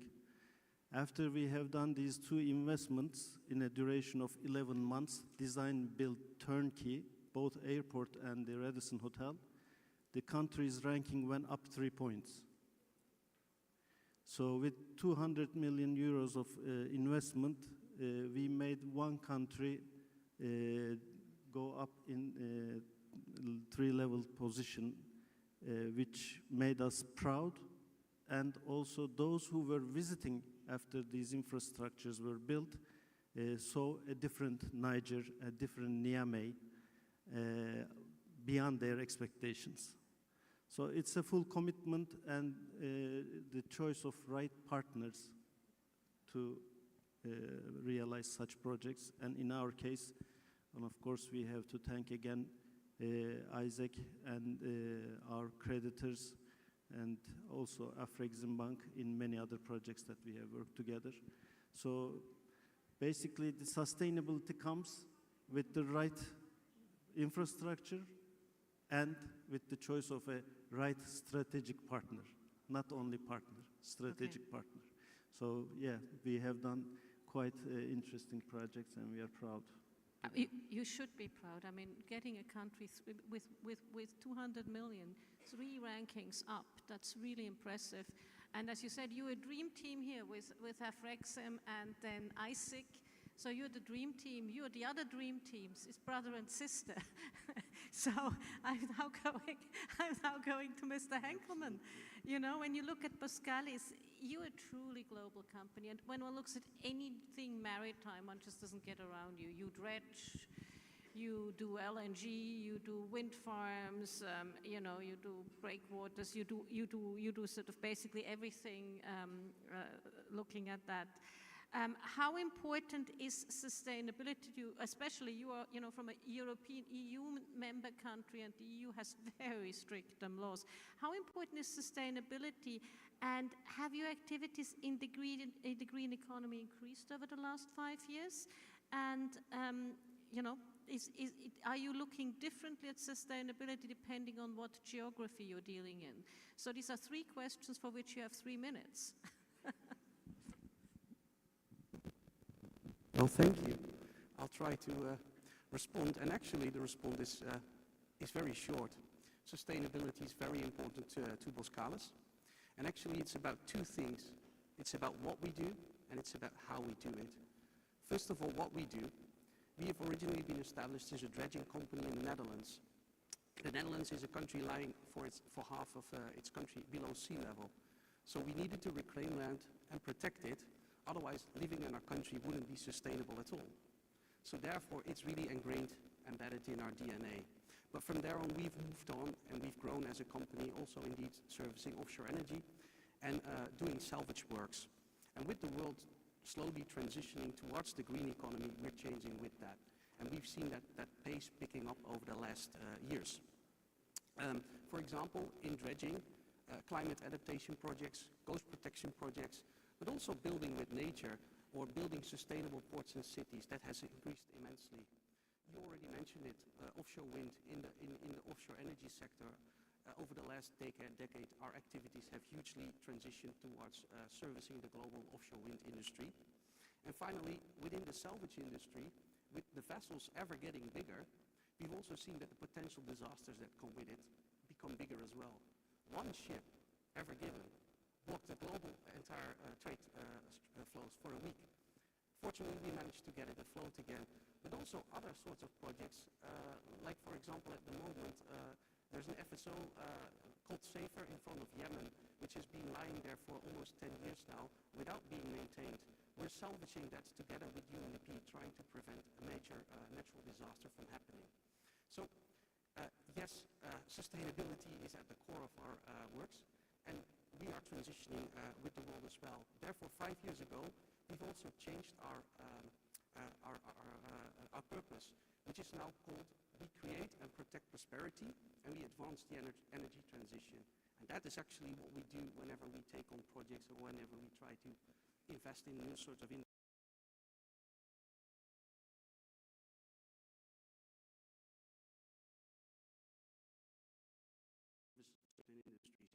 And we focus on these certain industries, we look at them, but when we invest in vessels that easily cost hundreds of millions, and they have a payback period of say 20 years. So we need to follow the market closely and then make the investments in the right way. The second part is how we do business. So we generally follow the projects and the clients have, our clients have worldwide. But when we work somewhere, we try to do it responsibly. First of all, naturally, we always adhere to the local regulations and standards. But next to that, as a multinational company, what we do is that we follow the OECD guidelines for doing responsible business conduct. We always take on board everything the client deems important themselves as well. And finally, many of our projects are internationally financed by ECAs, with the support sometimes from ICIEC as well, naturally. And with these projects, we need to adhere to IFC performance standards. So we're capable of doing that.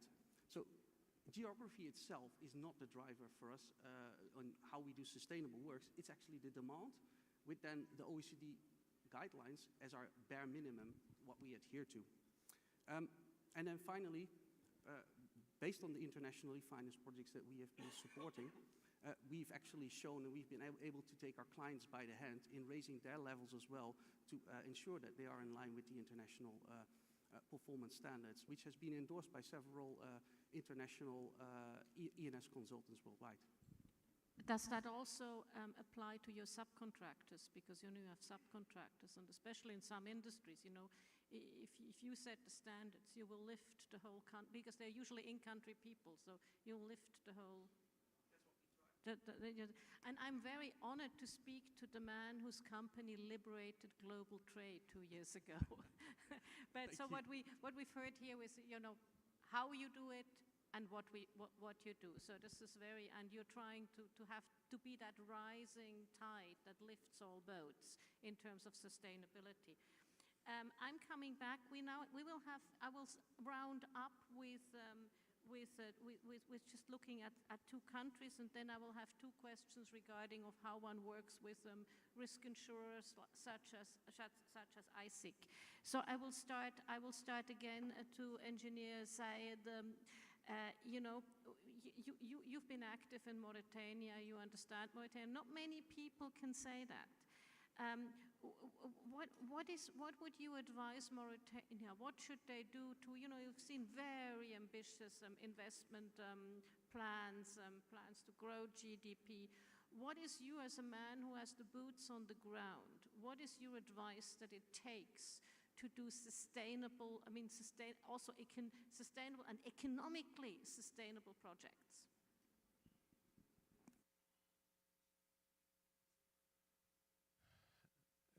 احنا بصفتنا شركة مقاولات عريقة في افريقيا، ونفذنا مشاريع كتير في افريقيا من حوالي 50 سنة بنشتغل في افريقيا، وكانت منهم دولة موريتانيا نفذنا فيها مشاريع بنية تحتية ومشاريع طرق في موريتانيا في الفترات اللي فاتت. وفي مشروع بندرسه في موريتانيا او وقعنا فيه مذكرة تفاهم مع الحكومة الموريتانية، مشروع الترموي في نواكشوط العاصمة، طوله 43 كيلو بيربط شمال وجنوب العاصمة. والبنك الإسلامي دخل معانا في المشروع عشان يمول المشروع ده. المشروع ده محتاج ضمانات تمويلية من الحكومة الموريتانية للبنك. في مشاريع تانية برضو الأخت كانت بتتكلم عليها دلوقتي في موريتانيا، إن موريتانيا تبقى محطة استقبال للقمح وللواردات لدول أفريقيا، ويبقى هم محطة تجارة لأفريقيا.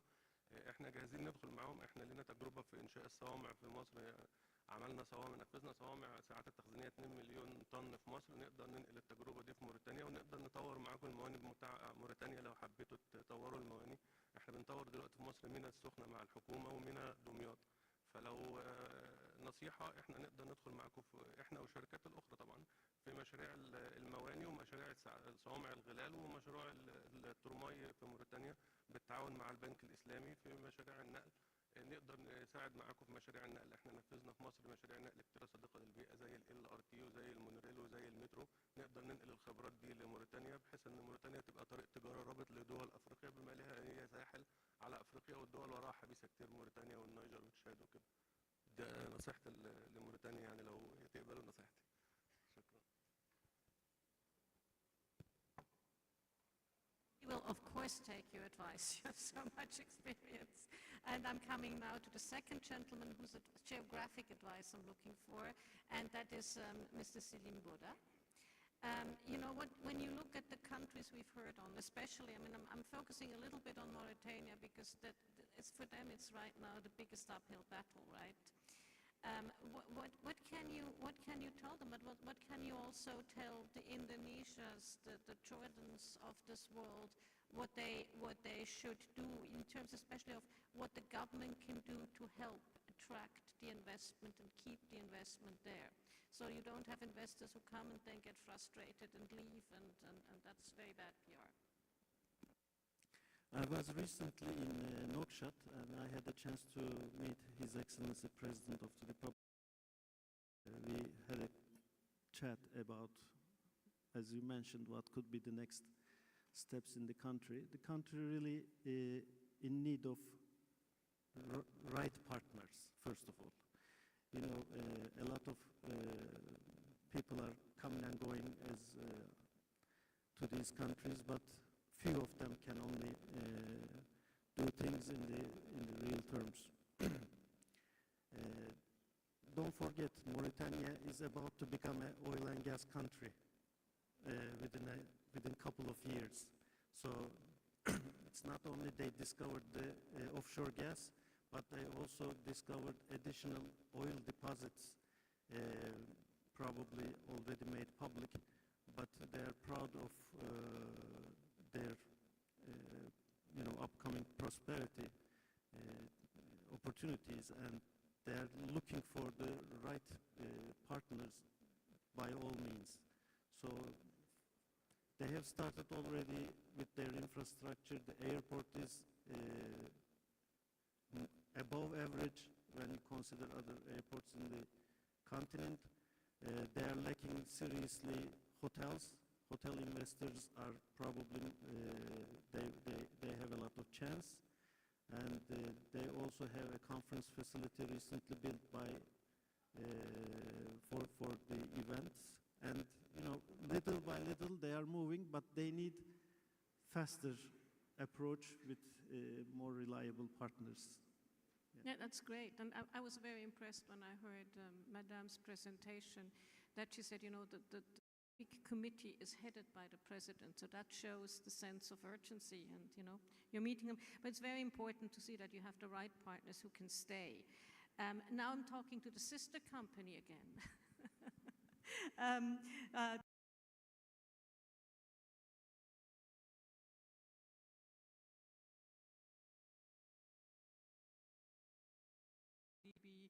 How important are the multilaterals, the support of the multilaterals, the risk insurance guarantees, reinsurance? How important is that? How will that help you do the extra mile in a project that you're doing? Okay, as I've said, due to our presence as a group in more than 50 countries now, most of it in are developing countries, and we are working in our type of projects usually is a kind of mega projects, like as I've said in the IPP sector, energy power plants, water desalination, water treatment. So what we are facing with most of the countries in the developing countries now, that a lot of them after the COVID and after the recent issues that took place after also the war in Ukraine, most of them, their economies have been impacted, and they are now under the IMF programs. They have gone with IMF programs, a lot of them. So they have a kind of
your workload will not dry up.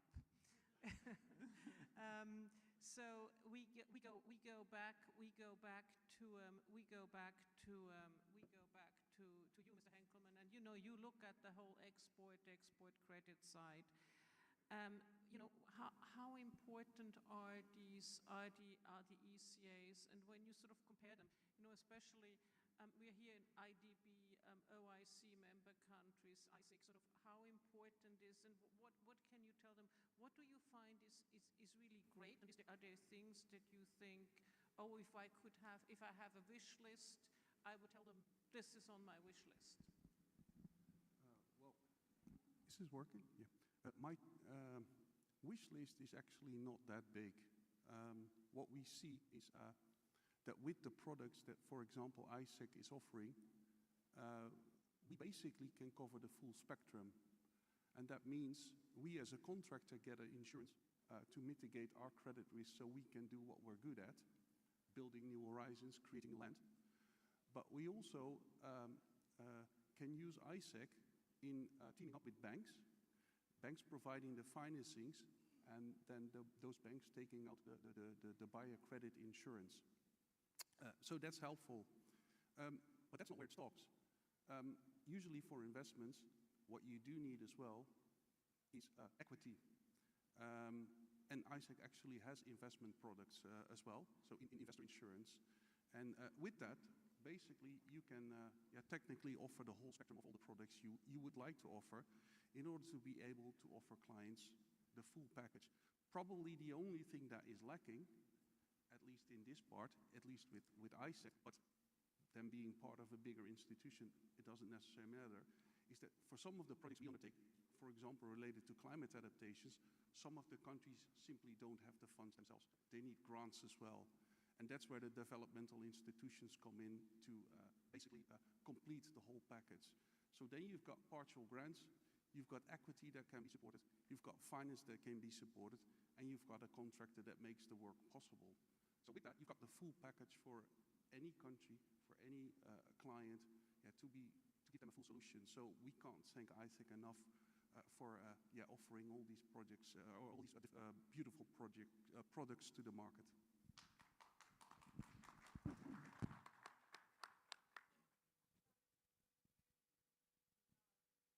I was so enthusiastic, I switched the mic off. That's very good to see. And what's resonated with me is what His Excellency Mr. Kaisi said in his introductory remarks. It's about partnership. It's about partnership between companies.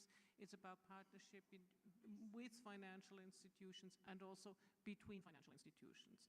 Now, I got a very good note here, which I will get back to you. So, Mr. Bora, can you tell us, you want more flexibility, I read. So can you explain to us what you mean? And don't just focus only on Mauritania. Look at Jordan, look at Indonesia, look at the other countries. No, I would like to speak in general about the African continent, but specifically in Mauritania, because it's been pronounced and it's the subject of today's panels. Among many financial institutions that we have worked so far during our last 13 years of experience in sub-Saharan Africa, I think the most efficient is Islamic Development Bank and ICIEC. They have a great experience and they have a great knowledge about the continent and the countries. That's why I would like them to be more aggressive about Mauritanian market especially, and if they give some more flexibility for the borrowing limits, I think the country will benefit, and provided that they choose the right partners, they can prosper very rapidly. You also said you wanted ICIEC and to push other financial institutions to go in line with the... Because ICIEC is a AAA rated organization. Once they are inside a deal, it's encouraging all other financial institutions. It's like the most possible and reliable guarantee for a project. So their contribution is very, very important. And I'm coming back to you because what you said, something resonated with me when you said, IDB and ICIEC, they're better connected. So you feel they're just better connected in country than some of the other MDBs, multilateral development banks. Absolutely. Okay.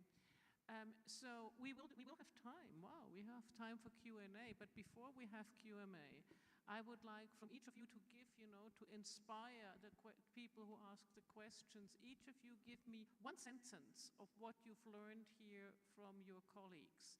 I am starting from there. I'm starting from the sister, and I'm going to Netherlands, and I'm going to the other sister, and then I'm going to Turkey. Okay. One sentence only.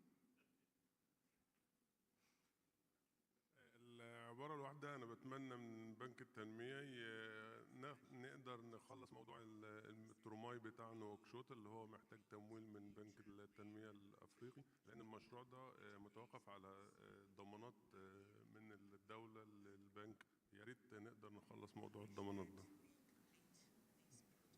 Excellent. And what has Boralis? What do you?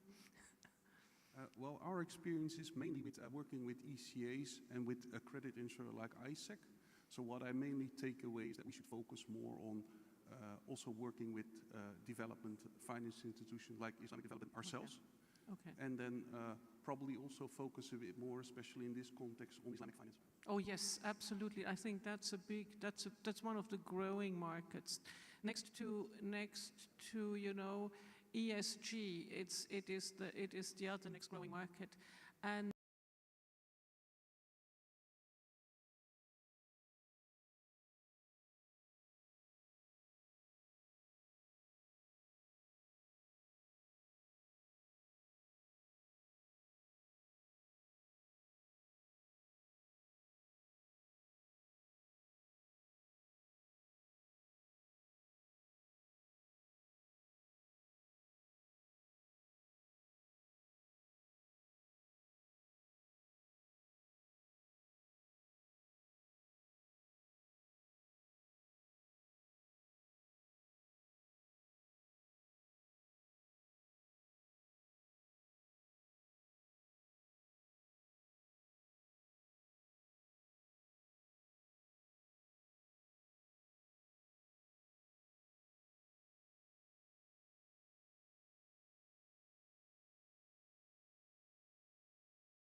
Dr. Saleh. Dr. Saleh works for ICIEC. He is the man who knows everything about the environment and climate change. Thank you, esteemed panelists. Thank you, Cornelia. Yes, my question is to Pascalis, specifically about climate change adaptation, which is one of the priority areas for the bank and for ICIEC as well. We'd like to incentivize and work with our member countries in this area. So can you give us some examples of adaptation projects, particularly when it comes to rising sea levels that you have done maybe in some member states? Thank you. Thank you very much. Yes, I can give some examples. For example, we're currently working in Togo and Benin, doing a huge coast protection program under the World Bank's WACA program in order to ensure that coastal erosion is blocked and is recounted.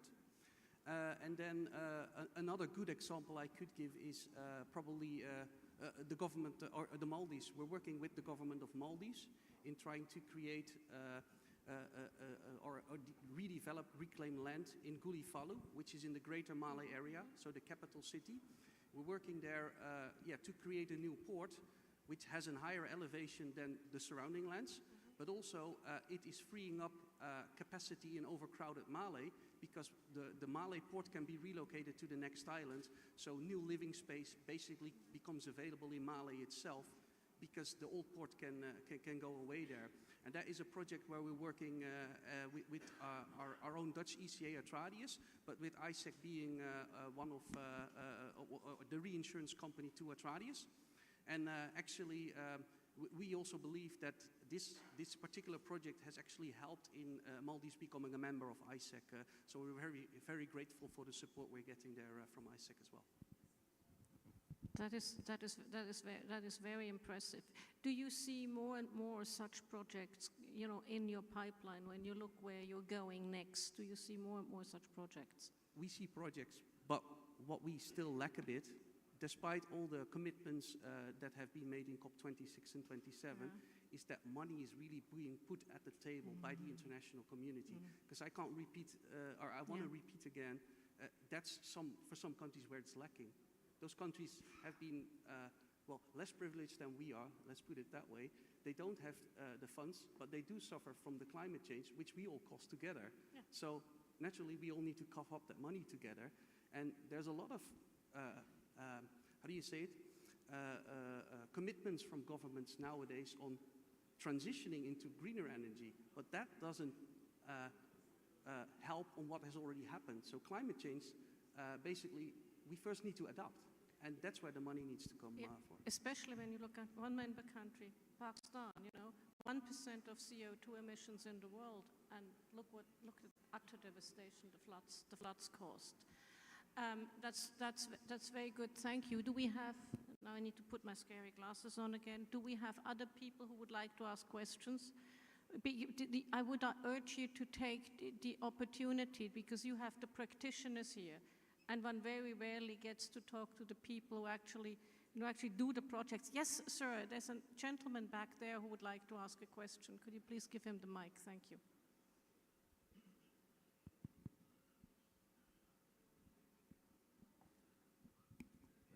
بسم الله الرحمن الرحيم. محمد عثمان عبد القادر، مدير إدارة الاستثمار الزراعي بالهيئة العربية. الهيئة العربية طبعا هي مؤسسة مالية عربية مشتركة تهدف إلى تحقيق الأمن الغذائي في الدول العربية. وحقيقة الهيئة في نتيجة للتحديات والمشاكل الموجودة الآن في الفجوة الغذائية قدمت مبادرة لتحقيق الأمن الغذائي في الدول العربية. حقيقة أهم التحديات اللي بتواجه تنفيذ المبادرة هو ضعف البنيات التحتية في المناطق الزراعية في الدول العربية. فسؤالي يعني هل الأموال المتاحة لدى الصناديق المشتركة كافية ولتحقيق البنيات التحتية كافية تساهم في جذب القطاع الخاص لإنشاء مشروعات تساهم في تحقيق الأمن الغذائي؟ شكرا.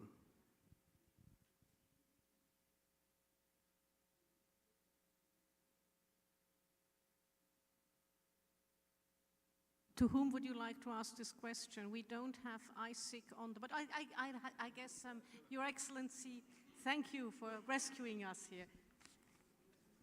Oops.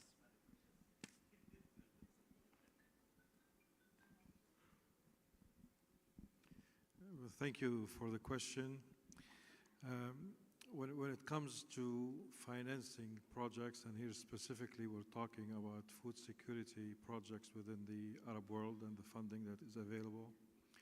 Funding is available, and we always do it in partnerships, and we have seen from the presentations throughout the conference that we have starting from His Excellency the President Chairman of the group, where he said at the level of the group we have the 10.5 billion food security response program that has been matched by the support of the Arab Coordination Group in order for us to join forces and to deliver.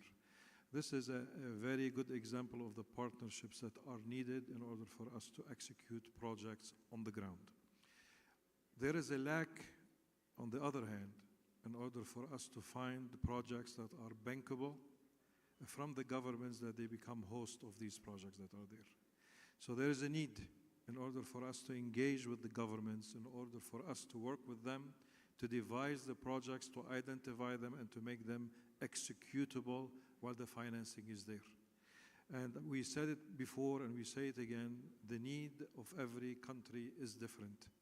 We have issued a report that at the level of the group, which is at the integration of the Arab economies, and this is what's needed at the level of the whole membership of the OIC. Integration in respect of the trade, where we have the intra-trade to go into a higher level. Investment as well. We heard from the Minister of Investment of Indonesia starting in the first session, where he said he would like to see more of investments coming from the OIC and not to see it coming from the Western world or the South Asian world that are non-Muslims. Integration is key. Funding is there. We need bankable projects. Mr. Bora said we need the right partners, that they have the access to capacity. And after that, and most importantly, I say education is key. We need to educate ourselves about how we are going to go.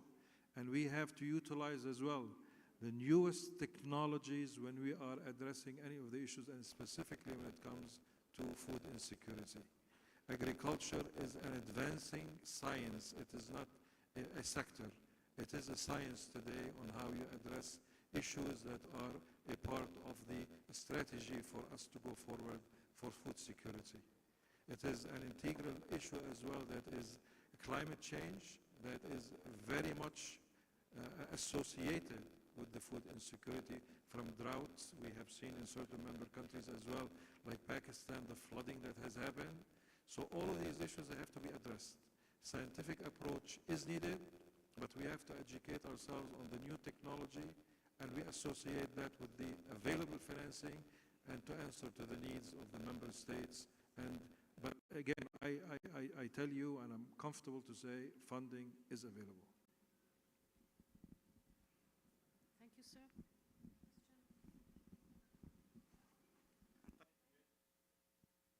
Thank you, sir. Bankability is important.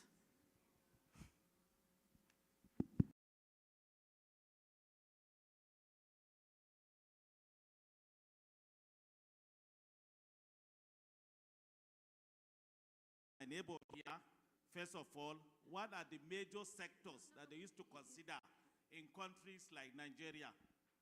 One, and to the panelists, based on your experiences, what are the major challenges that hinder getting access to all this ICIEC, IDB funding and the projects? Thank you. Your Excellency, but you only have 1 minute, and I'm already wearing my scary glasses. Thank you for the question. Nigeria is a very important member of ICIEC, of the Islamic Development Bank. Nigeria has the highest number of population in Africa. It is a partner that we are really proud to be associated with. Nigeria has a lot of natural resources, starting from oil and gas. And similarly, we have a lot to do with Nigeria in respect of clean energy. And especially as well, we have projects that we are working in respect of agriculture. One of the main projects that is under discussions that we are very proud of working with, which is called the Green Imperative Projects for for Nigeria. And we are working with the government in Nigeria and the line ministries. And similarly, we are working with other partners that they are in Brazil, that they are working with us in these issues, where we will be procuring technology and machinery, and similarly, a new adaptation rule to the food security in order for us to take the agricultural sector in Nigeria to the next step. There's a lot of things happening in Nigeria, and we are, as ICIEC and as the group, waiting for that transformation that is going to happen after the election. Yes. And we are ready, inshallah, to be on the ground and to work hand in hand with the new government. Okay, excellent, excellent. Thank you very much. That is very good. And I'm only going to get who of you, only one of you can answer the question he had. Who of you wants to answer the question? I think Al-Suwaidi, you look at me, the good sister is looking at me, so we're going to let you answer the question, if that's okay with the rest of the panelists.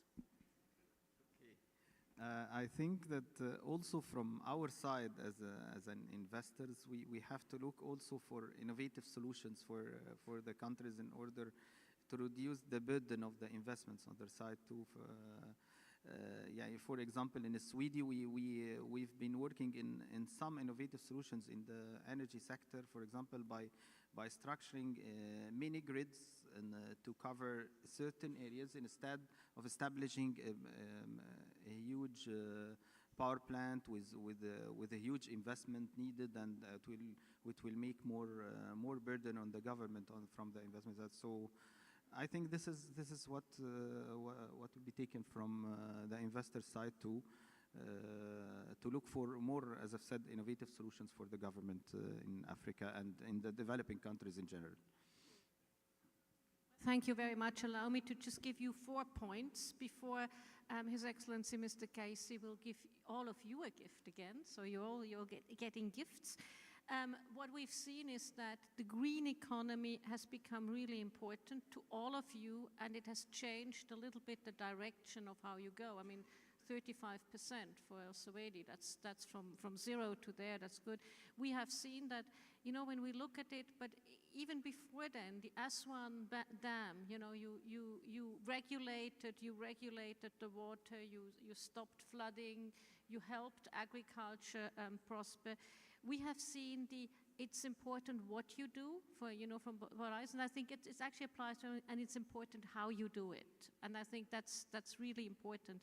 I have seen with everyone here the reverse linkage part, because I think that's important. We should not underestimate how important reverse linkage is and how important the bank is. I mean, these are the IDB are the champions of reverse linkage, and you proved it again, Your Excellency, when you said, that you take a company from Brazil and let's do the learnings there. Then we have understood that without the insurance, reinsurance, it's harder to do business. It helps you extend the tenors, do more. And you all applaud ICIEC, and you all hope that ICIEC can convince other ECAs to come in, which comes into the opening statement of His Excellency on partnerships. We're all partners here, and we're all here to benefit the people. And obviously, we live in the real world, so bankability is important. So when you devise the projects, they need to be bankable. And last time, Mr. Silimbora, you talked about flexibility, financial institutions need to be flexible, governments need to adjust.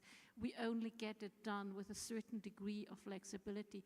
May I ask you all to give this fantastic panel of practitioners who are really there where the rubber meets the road. They are the boots on the ground. Can you please give them a great hand, because this was a fantastic session.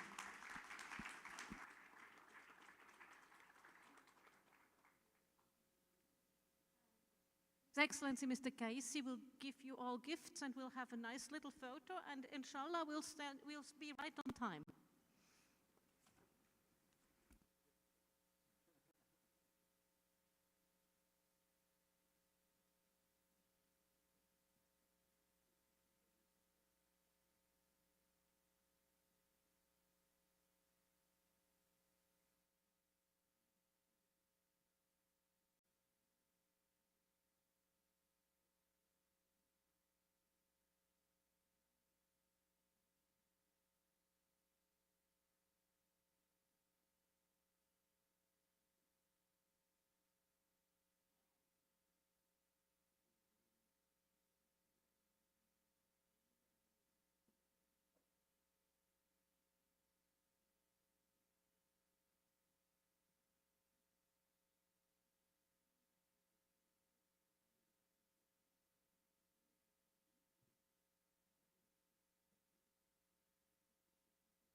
We are actually coming to the next session, which is, we let people calmly go down, and then I will announce the next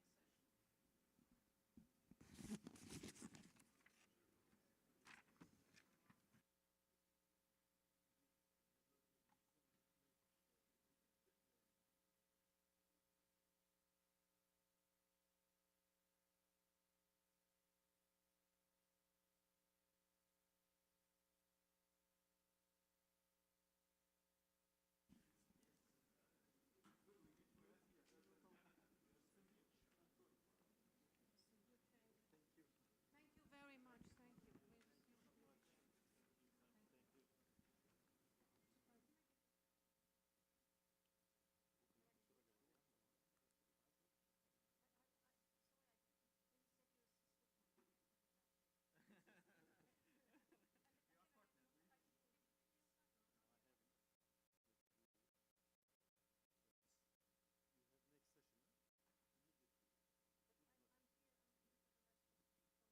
Don't leave the room, please. The next session is starting.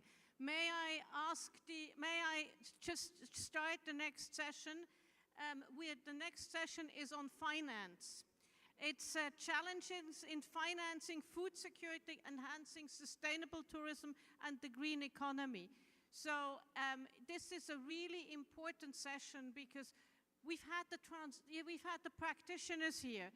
But without the financiers, the practitioners can't really build anything or produce anything. So may I ask on the stage, please, our esteemed panelists, which are, first of all, Mr. Afolabi Obisesan. He's the Senior Manager for Guarantees and Specialized Finance of Afrexim Bank. Are you here?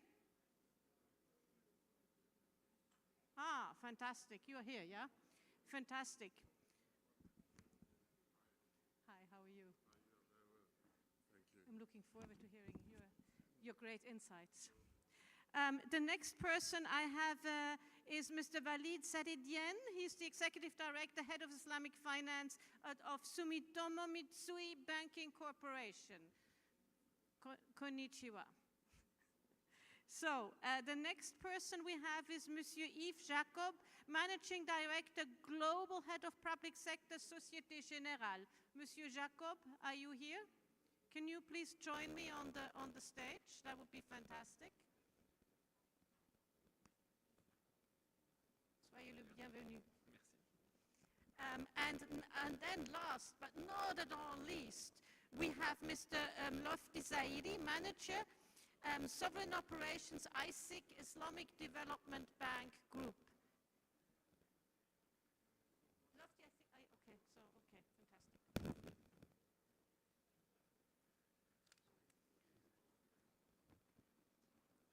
So as I said, can I ask you to all maybe take your seats again, because you don't want to miss this. This is going to be a cracking session with such knowledgeable people from many continents.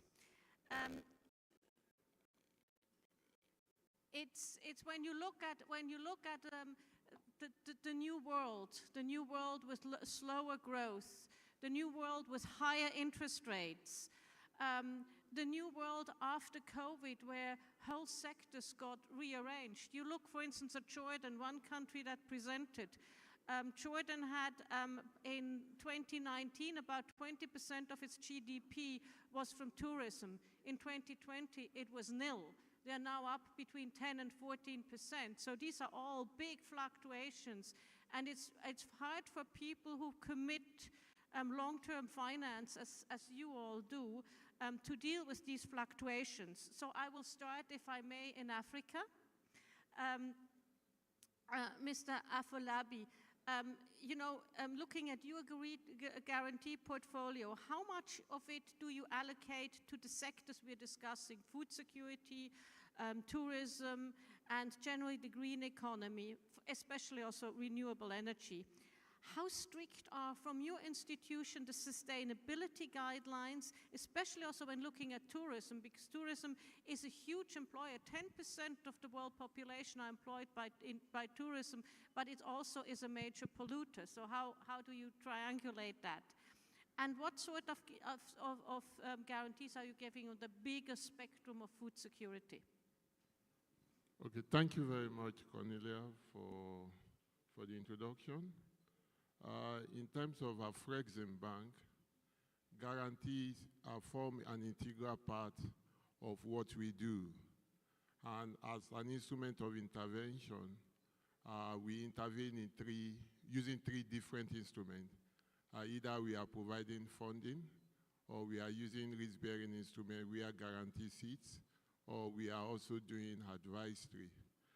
So in terms of our guarantee portfolio, the aim of the bank is to make our guarantee to represent 30% of our entire portfolio.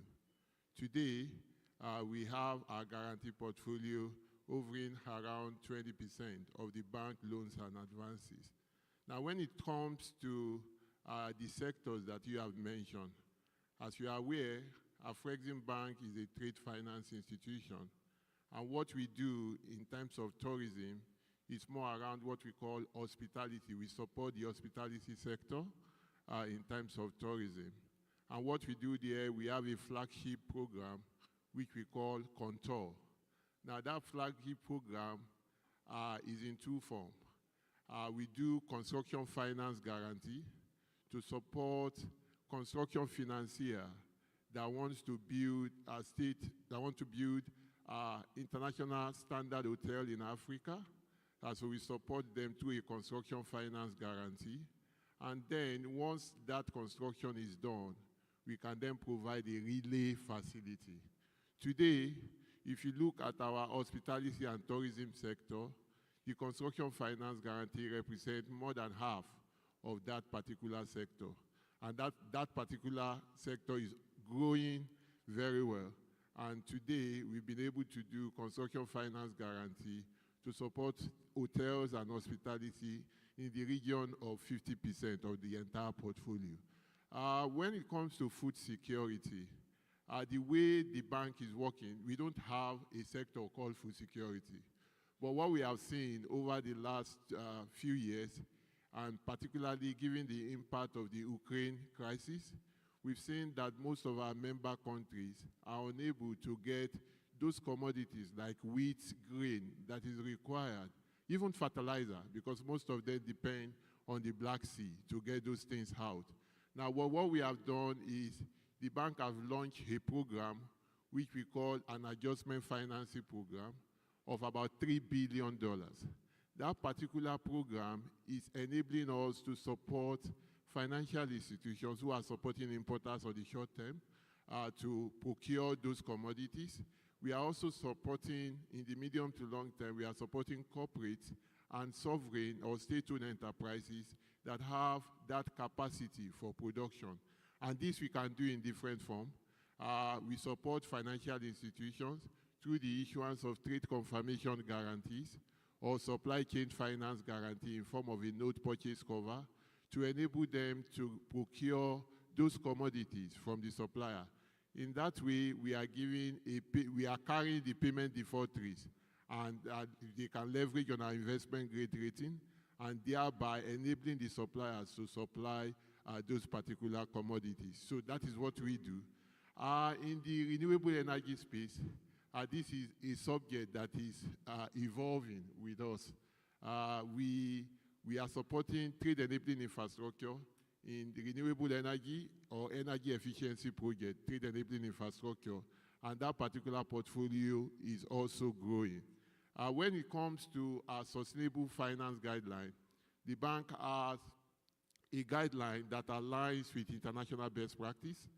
We have a guideline that follows the IFC performance standard, and we follow that guideline well in terms of doing our appraisal and in doing all the monitoring.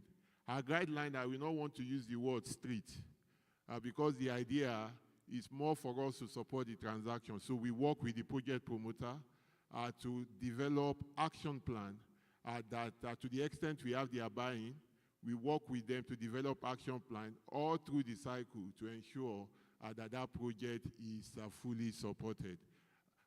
In terms of our guarantee product that we deploy, as I've mentioned, we have the construction finance guarantees, which we deploy for the sectors we've mentioned.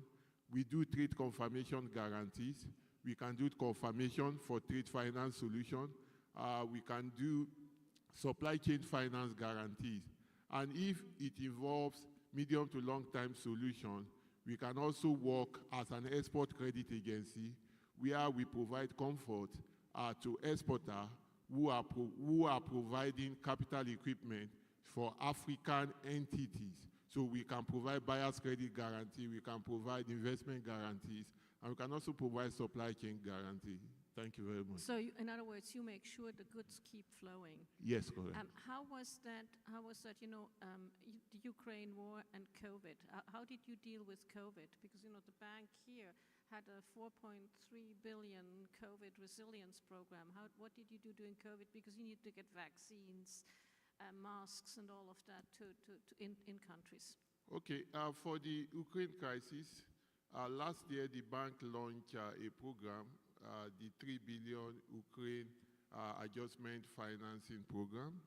And that program essentially, as I've mentioned, is to support financial institutions, corporate and sovereigns. In the short term, what we do is we work with financial institutions in the procurement of commodities on behalf of their importer so that they can procure those commodities that is required, the essential commodities.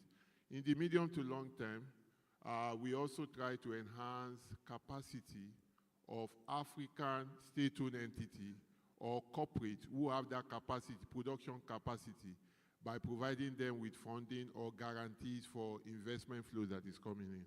Are you also working with the trading companies, you know, the Cargills of this world, the people who keep the grain flowing? You mean the Cargill? Yeah, yeah.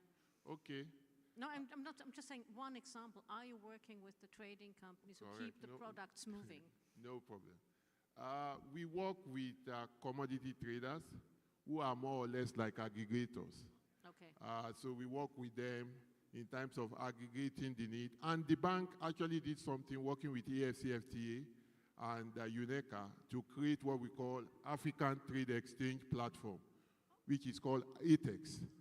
That platform enables us to pool the required supply that is required by Africans together in order to drive economies of scale. Now, based on what we have on the ATEX platform, and this is where we have all these commodity traders who are like aggregators, they can come on that platform, and again, we can negotiate price on that particular platform. And once we do that, we give comfort to the traders by providing them with guarantees on behalf of the African buyers. And then once we give that comfort, they can supply those particular commodities. And that was the exact thing we did under the vaccine procurement. And we work with our partners like ICIEC and other guarantee entities or risk mitigation solution provider to be able to deliver this on a large scale to our member countries. Now I'm going from Africa to Japan. And you are truly, I mean, you know, SMBC is a truly global bank, and you're very strong on ESG standards. Can you sort of tell us in the sectors we're looking at, in the countries we're looking at, not just the 4 countries mentioned, but also OIC member countries, what's the role of ESG, and how are you implementing ESG? How are you getting people to come along on that? Thank you very much, Cornelia. This is certainly, as you implied, it's a very general and wide question, and it's probably difficult to try to combine it all in one succinct answer in a couple of minutes. But needless to say, this is, I'll start by saying that the advent, perhaps, of the whole ESG item, or what we typically refer to as the sustainability agenda. This is one of the fastest growing item or directive that has ever happened, I think, in the banking industry. Only 3 to 4 years ago, we started talking about it in a more serious way. It was a good thing to have. It was generally encouraged to start becoming focused, and very quickly, and specifically during the pandemic period, it shot up to becoming a very solidly established KPI in terms of performance, in terms of bank book, in terms of activities in general. So I'll start by saying, for example, that SMBC as a global banking institution is a member of the Net Zero Balance Banking Alliance, which overall represents just under 50% of the total banking assets around the world. So that's a very serious commitment to net zero emissions. I think very briefly, it means that the bank will, amongst like other peers, will be looking at reducing its own emission to zero by 2030, and then zero on the balance on the bank book, also zero emissions financed throughout the bank book by 2050. Certainly ambitious and very serious once again. The ESG dimension or sustainability dimension in an institution like SMBC is certainly a global dimension. It's not necessarily geared to be focused on a particular part of the world or a particular banking product per se. It's certainly a very global activity. To just bring it a little bit closer to what, because we are here sitting in Jeddah, a member of the OIC, it's certainly very, very prevalent in terms of our activities in that part of the world. And again, for a global banking institution, it's also at the level of the bank loan and at the level of the debt capital markets in terms of bonds. We are, for example, we are very heavily involved with the industry bodies like ICMA on the debt capital market, which is setting up a very robust set of guidelines and rules, so that there is, and I think you and I just started discussing this yesterday, to bring a very precise measuring tool. Because at the same time, when we talk about sustainability in the banking industry, on the financing industry, we have to always be aware that this is pretty much, it has to be a well-defined activity in order not to have to suffer the consequences of what becomes a travesty, perhaps, of what is a green activity or sustainable activity. So there is a clear need for the rules to be very well set. We're very much engaged on that level in the most granular of ways. At the same time, the LMA, for example, on the loan side, also very engaged in setting the rules of disclosures and requirements, so that what is designed and what is advertised to be a green loan or a sustainability loan or an ESG loan or financial instrument of any sort is truly like this. So it is a discipline on its own. It is a multi-dimensional discipline. It's our duty to always also guide our clients, our customers, of the intricacies that are involved or the requirements that are involved. It's nothing to be taken easily as such. It demands a whole new regime of disclosures, of audit activities, of behavioral changes in many cases. So it's a very strict discipline. We will continue to be, as I said, we're a net zero balance signatory, so this is something that certainly is here to stay. This is something that is shaping so much of what we do every step of the way, whether in project finance, whether in trade finance, whether in corporate finance, whether in treasury activity. Even we're talking about green deposits, for example, which is a whole area on its own. So I'm hoping that I gave you a very comprehensive answer to what I said. It was a very wide there question. There is an ocean of course, it was a very wide question. It was a very wide question. But I'm very glad that you mentioned greenwashing, right? Because there's a lot of that. And I'm also very glad that you mentioned how fast growing this is. By 2025, more than 50% of all investments done in the US will come under the ESG umbrella. And the issue is a lot that is ESG, you know, 5.6 trillion now that goes into ESG. A lot of it is greenwashed. So it's really, I'm glad to hear that you're really looking at the fact that you're walking the talk and not just talking the talk. Monsieur Jacob, you are the head of public sector at Société Générale. You know, what are your risk acceptance criteria when you look at the sectors we are looking at and at the countries we looked, the 4 countries we looked at, but broader at the OIC member countries that are served by the Islamic Development Bank? If you sort of would have to put it together in a nutshell, what are your risk acceptance criteria? What are you looking for? And obviously, where does the green, you know, we're talking green economy, where does the green thing come in, for lack of a better word? Thank you for having me, and thank you to ICIEC and the IDB group for putting together this amazing event. And thank you for the question.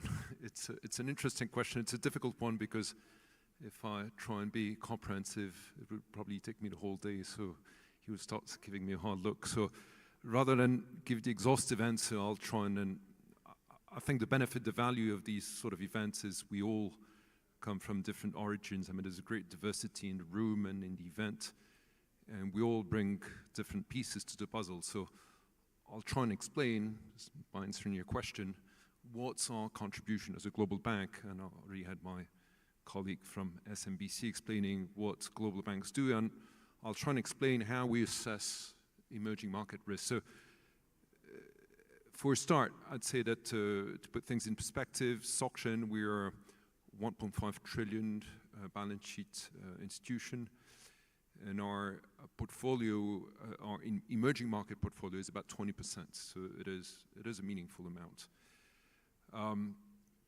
The other point which I think is important to understand is we are effectively an investor. I think the reason why I sit on this panel is because we're an investor, but we don't generally call ourselves investors, right? Because we have sort of a hybrid role. We are financing providers, but we're also intermediaries, right? And I think our value add comes from the fact that, yes, we know these countries, these industries, these sectors, we understand them, or we try to understand them, and we're active in a number of them, but we also know the global investors, right? And I think our value add, where we are different from others, is the fact that a large part of what we do is work with the global investors that manage those trillions we hear about, right? And therefore, the reason why I say a hybrid role is because we invest our own money. We are a lender to projects, to companies, to sectors, to governments, but also we provide access to capital markets, to offshore global capital markets. And we view this as important as a duty, as a responsibility to provide access for our partners, for our clients, for the borrowers, for the projects in emerging markets to those global capital markets. The other point I want to make, and I do want to try and answer your question about the risk framework, is that when we assess projects, we come from the fact that we are, I have to say, we are a for-profit organization, right? This is why we're having these discussions. As many of you in the room, you come from the public sector and you come from the non-profit.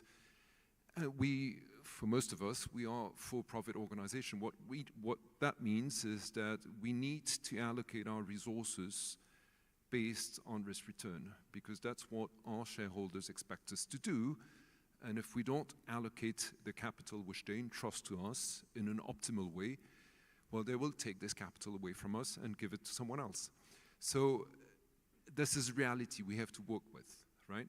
And we need always to invest in projects where we understand risks, we assess the risks in the most sophisticated and deepest way we can, and we deliver the right profitability for the risk we take.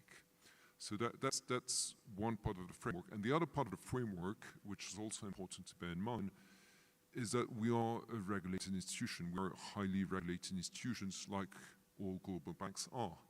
And what that means is that when we invest in projects, we need to make sure that we are comfortable with the risk, but we need to make sure that our regulator is also comfortable that we take that risk.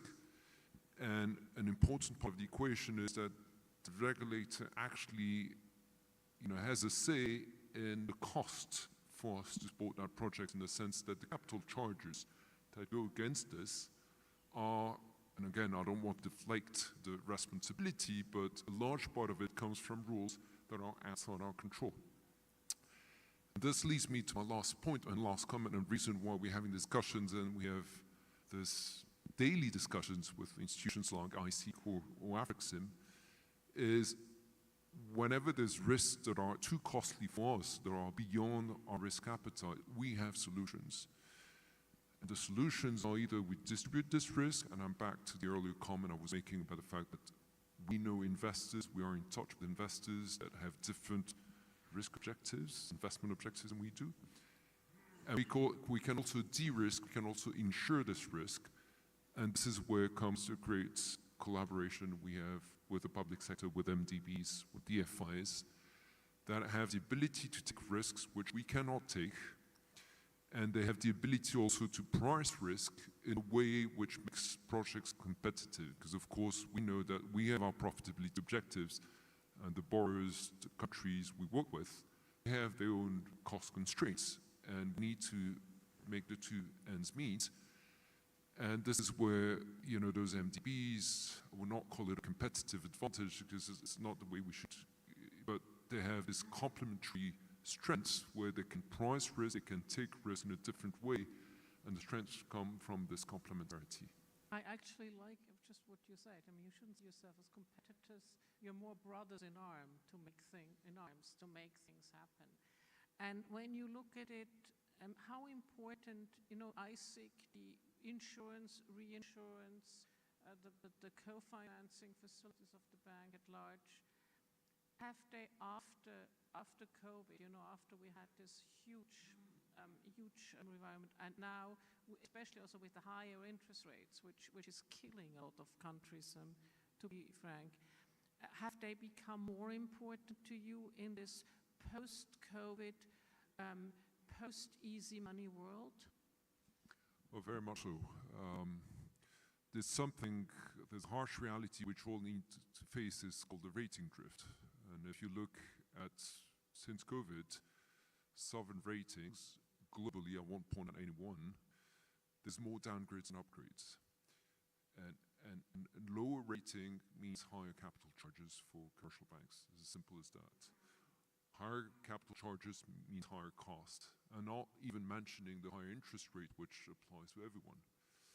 So having partners like ICIEC that have the ability, as I was saying, to price risk through the cycle without having the same constraints or the same framework as we do, which is, again, delivering for our shareholders risk-adjusted returns that are commensurate with their expectations, is a great strength.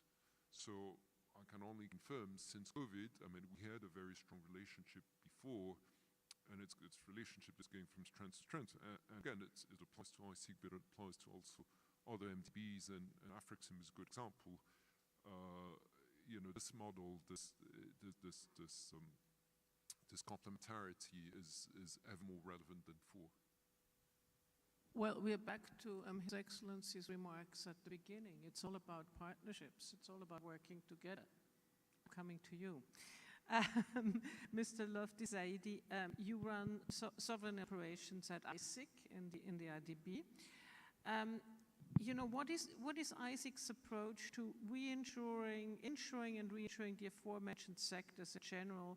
And also, maybe you have one or two things talking about the countries. We spoke a lot about Mauritania. Maybe you have something to say about Azerbaijan or Jordan or obviously Indonesia. So you have 4 minutes.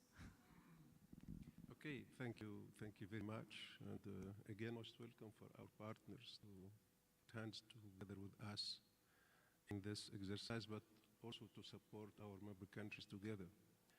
So the way we deal in this area, whether climate action or climate change, or in food security, or in any other sector, like tourism and others, is basically, in many cases, we start by putting together what we call a member country partnership strategy to understand basically where our member countries are going, what are their priorities in order to align our strategy ourselves and provide them with the appropriate answer and the appropriate support. All this to serve a sustainable development in our member countries. But even with regards to the processing of each project or any transaction, especially the investment that we are considering for insurance, we are consulting on case by case, or for each case, consulting the respective member country based on what we call a non-objection request. Just to make sure that what we are considering to support as a project is in line with the investment policy, is in line with the priorities of the concerned country, and this is very useful for us to carry on with the due diligence for each investment with the full support of the member country in order to have the maximum information and to prepare a well-informed decision. Let me also add something else. Even without or prior to be engaged in climate action program, for the investment we require what we call an environmental and social impact assessment report. And this is required from the respective authorities in the host country of that investment. It has to be issued by an autonomous authority organization, and we have to review it and report on it in our due diligence report. But more so, under the Climate Action Program, ICIEC has engaged in strengthening its capabilities internally, has dedicated a special function for renewable energy, and engaged in many partnerships with specialized entities, be it financial institutions, other multilaterals, reinsurance, or specialized companies in renewable energy. That's very good. I remember I used to work many, many years ago for the Asian Development Bank. We had these impact reports as well. And I'm especially glad that you talk environment and social, because we're all very focused on the environment, and the social component falls every now and then by the wayside, both here and in the developed world. So I'm very glad to hear that. Let me go back to Africa. When you look at African countries, what would you tell them they need to do to really make your work easier? You know, the regulatory side, and then on just on the process side to make it easier. In the word of Mr. Kaisi, more bankable. Are you talking about bankability of project or what we are doing in? I'm talking about what you are doing, you know, because what you're doing has a lot to do with bankability as well. What are the, you know, in terms of the regulatory environment for trade finance and so on, what do you require from countries, especially African countries? What do you have some best in class, and do you have some where you say they have some room of improvement? Okay, thank you very much. You will agree with me that each of the African countries have their peculiarity. And again, you cannot use a template that will be applicable to 55 countries. But one thing that we do when we work with our countries is to identify where those countries have competitive advantage over the other countries. And then we come around in terms of developing a strategy or a country program to support those countries based on their competitive advantage. For example, if I take a country like Mauritania, Mauritania have competitive advantage. Maybe there is a whole lot around agriculture, livestock, and all those kind of things. Iron ore, they have some extractive industry. And you try to work out what can we do to support this country in those areas where they have competitive advantage. The good thing with the bank is we also have what we call a project preparation fund, which essentially supports any development stage of project. And so after identifying those areas where they have competitive advantage, we work with them to develop strategy that will make the project bankable. If there is a need to provide a project preparation facility, we provide the project preparation facility, which we walk them through all those bankability issues. Is it the business plan? Is it the feasibility study that have to be put in place? Is it you need to have an environmental and social risk management framework in place? We walk them through, and they can actually benefit from the project preparation facility that the bank has. I can also mention, for example, we've actually brought in an infrastructure players in some of the countries, like Gabon, for example. We identified that they have a lot of trees. And again, based on that tree, we brought in an infrastructure provider who then work with them to develop an industrial park to process those trees so that they can have wood, which they can export. We are doing something again in Benin. Benin, for example, have a whole lot of oilseed and cotton. We are working with them to develop that oilseed industry so that they can process it and get vegetable oil and also export those vegetable oil. And so we work with them from scratch, identifying the opportunities, identifying the players who can work with them. Is he an infrastructure provider that we need to put? Is he a project consultant that will help them to develop that particular document in terms of feasibility?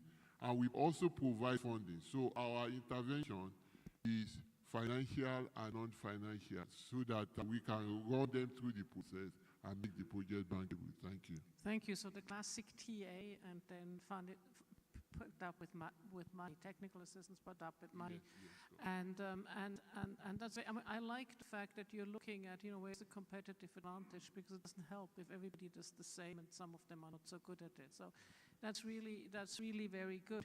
I'm now coming back to SMBC, because you are heading Islamic finance. And that's, after ESG, that's one of the fastest growing sectors in financial, in the finance industry. What role do you, how do you marry sustainability with Islamic finance? Because Islamic finance essentially is very ethical finance. So how do you marry the ESG side with the Islamic finance side? Sure. Thanks again, Cornelia. I think one general answer starts by being that, largely speaking, whatever applies to conventional finance is to a very large extent also applicable to Islamic finance. There are a few differences, and it's true that at the beginning, or around 3-4 years ago, when sustainability-related financing was just emerging, there was a need back then to make sure that all the structural requirements that come with sustainability are quite applicable and translatable into typical structuring of Sharia-compliant financial instruments. That has been done. We were fully engaged in that ourselves as well a couple years ago. That's well established now.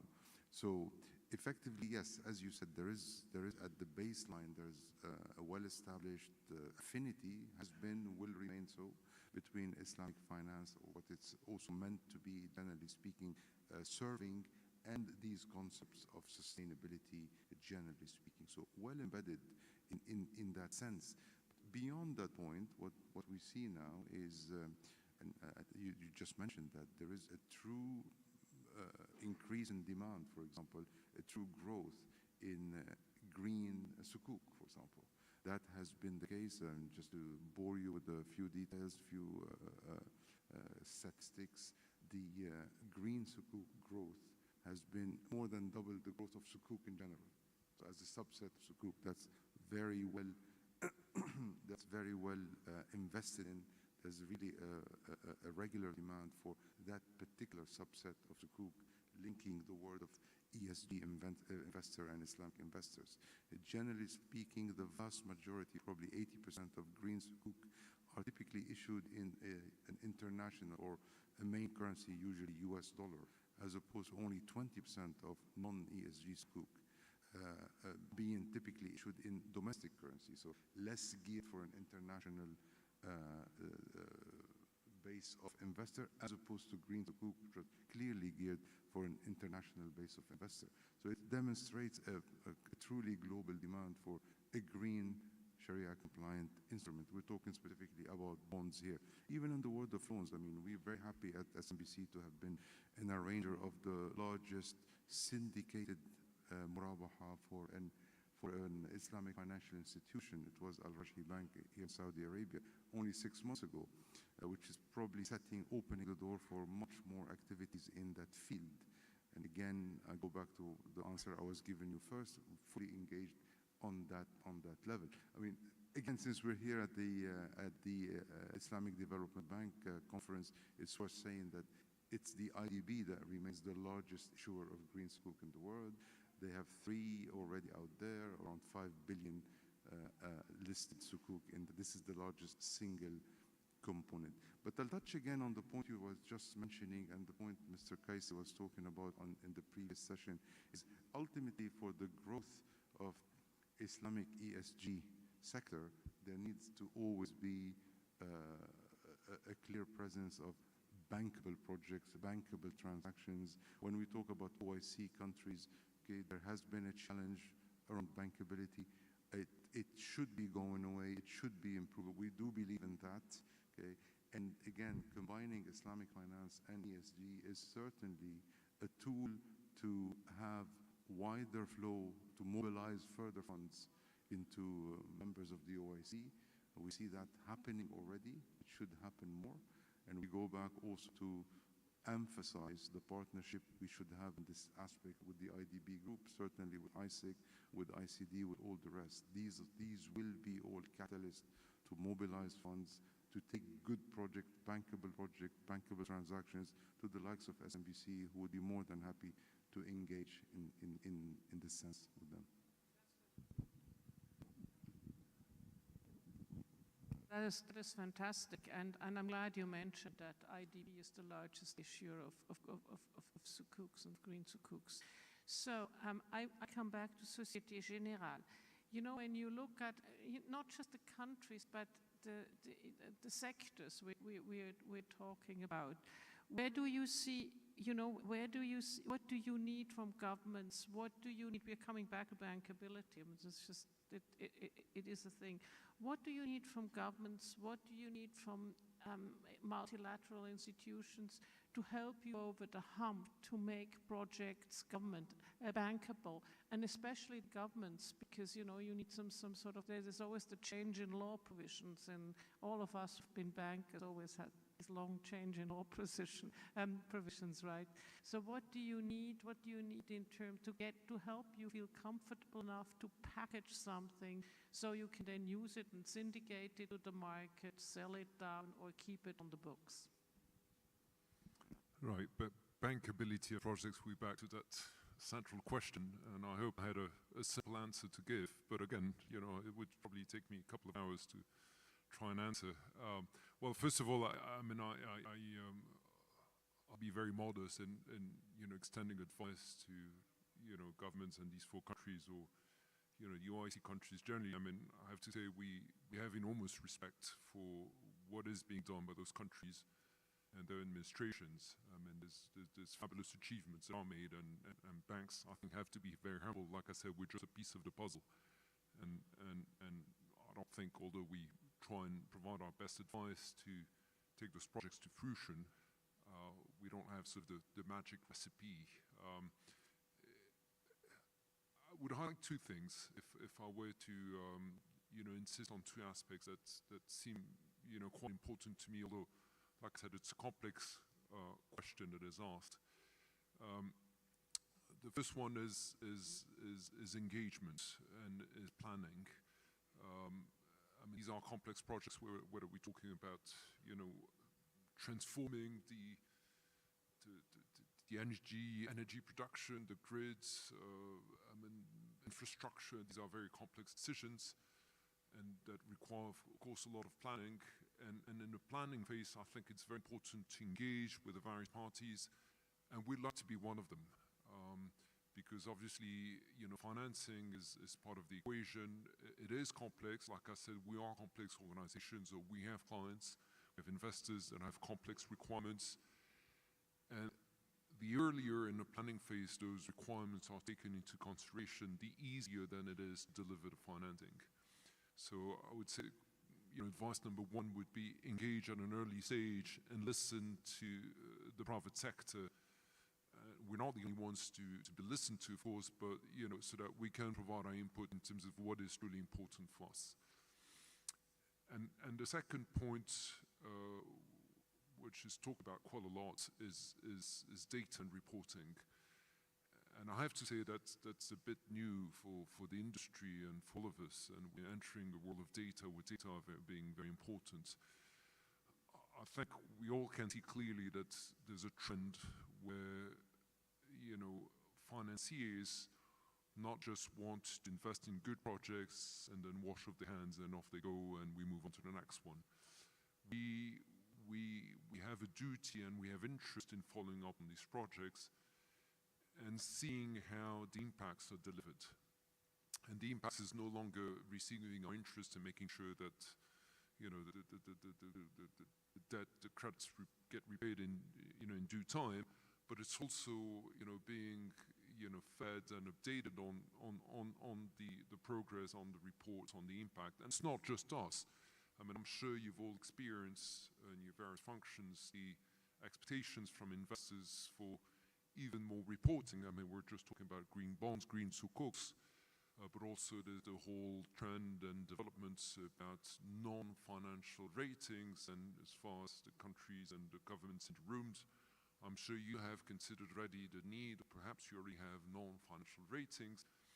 I see these trends developing, and this will require data, research, information to be fed constantly to those non-financial parties and financial investors in terms of providing on the progress that is achieved. So that would be sort of my 2 cents in terms of, you know, some priorities that need to be given focus. Yeah, it's true, and it's becoming things becoming very data-driven. But we also have new ways of dealing with data, blockchain, and so on and so on. But we're not going there, but it's something that we have here, blockchain, AI, and so on. So I'm actually giving you the last sentence before we ask a few questions, or we let people ask questions. You've been here the whole day now, and you are an officer of ICIEC. You run sovereign operations. What are the specific lessons you have learned from our esteemed colleagues, banking colleagues, financial sector colleagues? But if you have seen other things in the previous sessions, do tell us. You have 4 minutes to tell us the learnings. And what have you heard, and where do you think, what does that mean for ICIEC? Thank you. Thank you very much. This is a very good question, and at the same time a bit comprehensive. So, well, I believe some outcomes of all the discussions we have seen, that a solution to support our member country succeeding in their sustainable development plans should come only when it is a comprehensive solution involving the contractor, the financing bank, and the insurance. And basically, like Yves has mentioned it clearly, we need to make sure that these investments are bankable with an acceptable risk and with a risk-based pricing.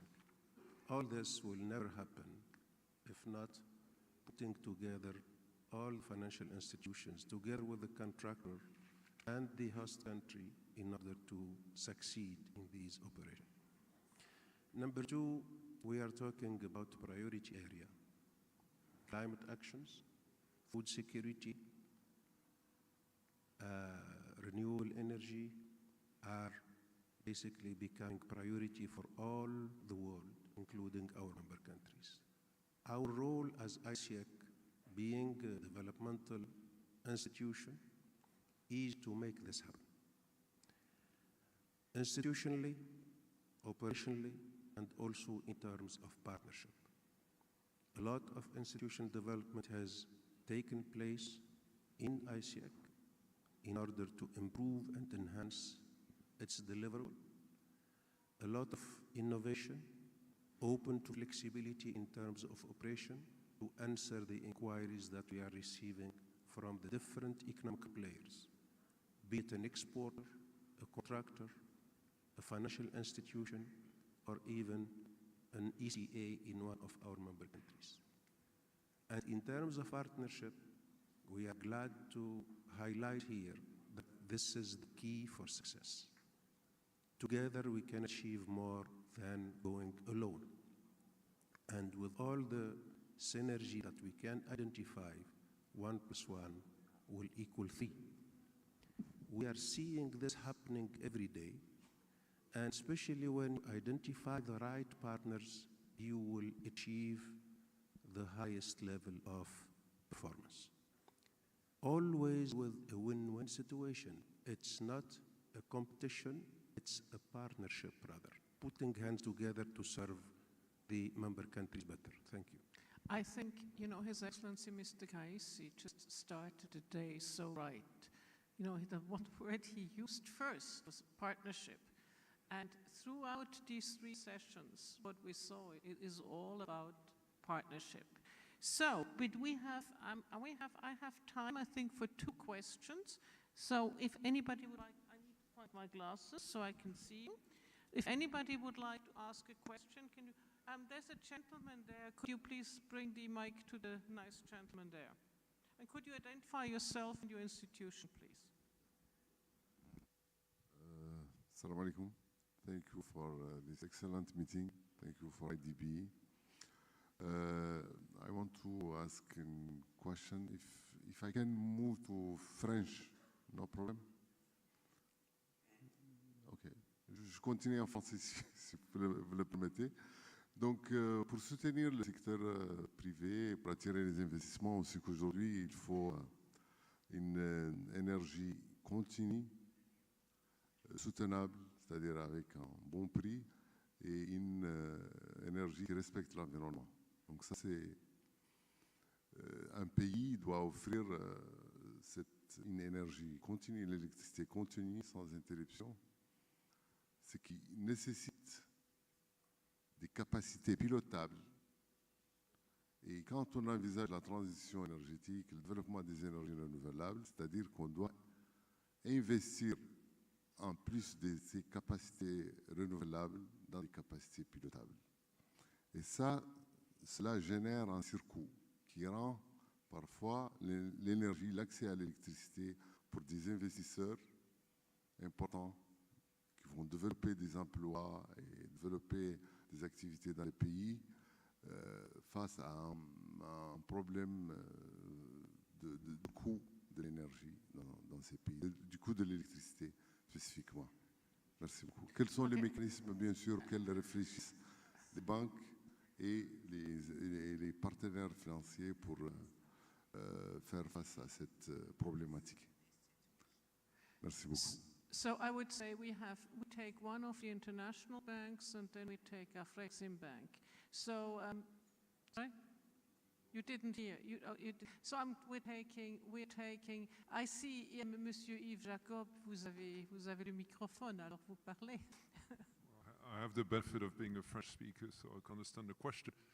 But I don't have the benefit of being an energy expert or a power expert. And again, I'll take a very humble stance in the sense that there are industrial investors that were, esteemed panelists on the previous session that, in their sectors explain what the solutions were. And us as financiers, again, I won't have the arrogance of saying we know what the industrial solution is to a very complex issue which you describe. I think, in terms of devising the right energy mix and solving the baseload issue, which, if I understood correctly, is sort of your question. Well, again, I think we take a fairly practical view as far as we're concerned, is to understand the energy mix of the various countries where we are involved in and supporting, the different segments. So it's true that for years we have sort of matched or taken a symmetric approach to what was the energy policy in most countries, which was, central grids and distributed energy, and increasingly, we learn from what's been done, what has not been working, and we try and finance those new decentralized energy systems, whether it's rooftop solar panels, solar systems, whether it's mini grids, whether it's off-grid. And as far as we're concerned, we have financed a number of these projects in actually the countries we mentioned or in others. It's not easy to finance because the issue we're facing is what we call small-scale assets. Yeah. It is easier for global institutions like ourselves to finance, to put it bluntly, billion-dollar projects than a couple of million-dollar projects. But there are solutions, and as a matter of fact, there are solutions in combination with the MDBs. Typically, rooftop solar systems is very interesting developments in this area where commercial banks have been able to partner with MDBs and finance based on sectorization structures to finance those type of assets. Yeah, that's very true, and I come actually from the energy space. And it's very true, but you also need to look at, how does it work also with the utilities, feed-in tariffs and all of those good things. So you're right, it's very complex, and it's great to have experienced partners, and especially have partners with the feet on the ground. And I see Mr. Lofty wants to say something, so I'm handing him the mic. Short. Yeah, well, very briefly. So this question is a bit very specific to the electricity sector, but I just want to tell you also that ICIEC sometimes supported certain country for an interim solution for providing electricity power to the country. And for that reason, we agreed with the respective country to use a floating power generating facility, which is temporary until the grid in the respective country is being further developed to adopt or to basically to be able to develop a new power and permanent power energy. So sometimes you have to deal with the particular cases, and you have to adjust on exceptional cases to satisfy the case of the member countries. Okay, and Monsieur Walid, you wanted to say something? Just wanted to take advantage probably to make maybe a more general point inspired by this question, which is probably more precise, is to say that we also, whilst we are very ambitious, we have very ambitious goals, and we're very active in reaching those goals in terms of zero emissions and in the green and the sustainability aspect of the business, we also remind ourselves where we are today. We're still in 2023. So it's a journey. It looks like a fast journey, but it remains a journey. So today, a lot of questions are around plans that various parties have in order to achieve energy transition, for example. It's not going to happen overnight, but emphasis on the intermediate phase. How are people specifically planning their way out? And we have to think one other thing that's, for especially development institution, very important. We still have on this earth in 2023 800 million people living in energy poverty. And energy poverty is not sustainable, because what do people do? They go and chop down forests in order to cook. They cook with bad air polluting things. And so if, for instance, in Nigeria in 2021, 93,000 people died from pollution, from, cooking with the wrong whatever material to cook. So it's not that energy poverty is a real issue. It hinders people from being able to develop. It's bad for the health, and it's bad for the environment. But I'm giving the last word to Africa. The question was oh, you didn't understand the question, okay. Okay, he talked about financeability and looking at, off-grid solutions, smaller sustainable energy production. On the energy production, for us, as I've mentioned, we cannot use a Western solution to solve an African problem. We also need to understand the peculiarity and what is available in each of those countries. What is important is to generate the energy. When you have the availability of energy, of electricity, then you can start looking at renewable energy sources. So for us in Afrexim Bank, we support our member countries based on their need and with the objective of actually making the energy or the electricity available for them. And then we also encourage them in the medium to long term to look at a mix of other energy sources so that we can achieve that renewable energy. You will agree with me that Africa, for us, we are not looking at risk mitigation. We are actually looking at adaptation, because Africa is not actually the one that is contributing to climate change. So again, for us, it is more of an adaptation strategy than a mitigation strategy. Thank you. Bravo, that's very good. So it's an adaptation strategy, not a mitigation strategy, and African countries need African solutions. That could have been said better for an organization, speaking at an organization which is a true organization of the Global South. So I'm just summarizing, ESG and these sectors are important. I looked at, when you look at BNP Paribas, 20% of of your portfolio is in emerging countries. ESGs, you both are net zero banks, SMBC as well as Paribas. So you're going down that trajectory. But that doesn't get you around. As you said, Monsieur Yves, you are a profit-making organization, so you have your criteria that you need to fulfill, both in terms of profits and both in terms of other criteria, which is especially in emerging countries where multilateral development institutions and risk insurance schemes come in, because they allow you to still to keep your shareholders happy and still do the projects and be, part of the countries. I found very interesting from Afreximbank the various schemes that you have and how you really look at everything. And I would transcribe what you do. You keep the goods flowing where they need to go. What I liked very much from the IDB and from ICIEC is that you're speaking to many countries. You're not ramming anything down the throat of a member country. You talk to them, you see where their priorities are, and you follow where their priorities are, which I think is very important. And I'm taking from the commercial bankers again, that you say it would be great if you just communicate earlier between the governments, the projects, the multilateral banks, the insurers, so that you can start early devising good bankable projects. Without further ado, I think this panel deserves a big hand. We've learned a lot.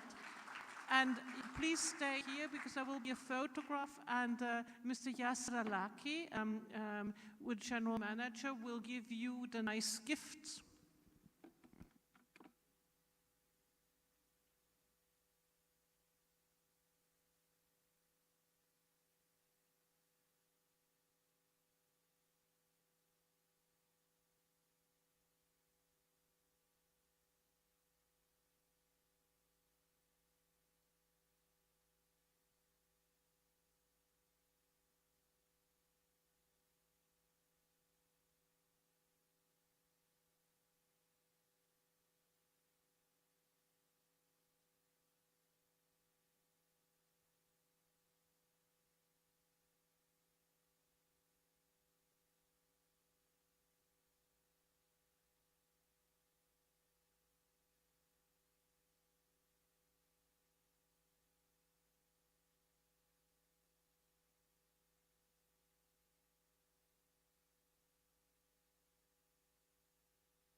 Thank you everyone for being part of this session. It was very interesting and insightful. Now we will take a short break and reconvene at 2 p.m. for the ISDB group startups, pitch competition, and SMEs presentations. So we'll see you back at 2.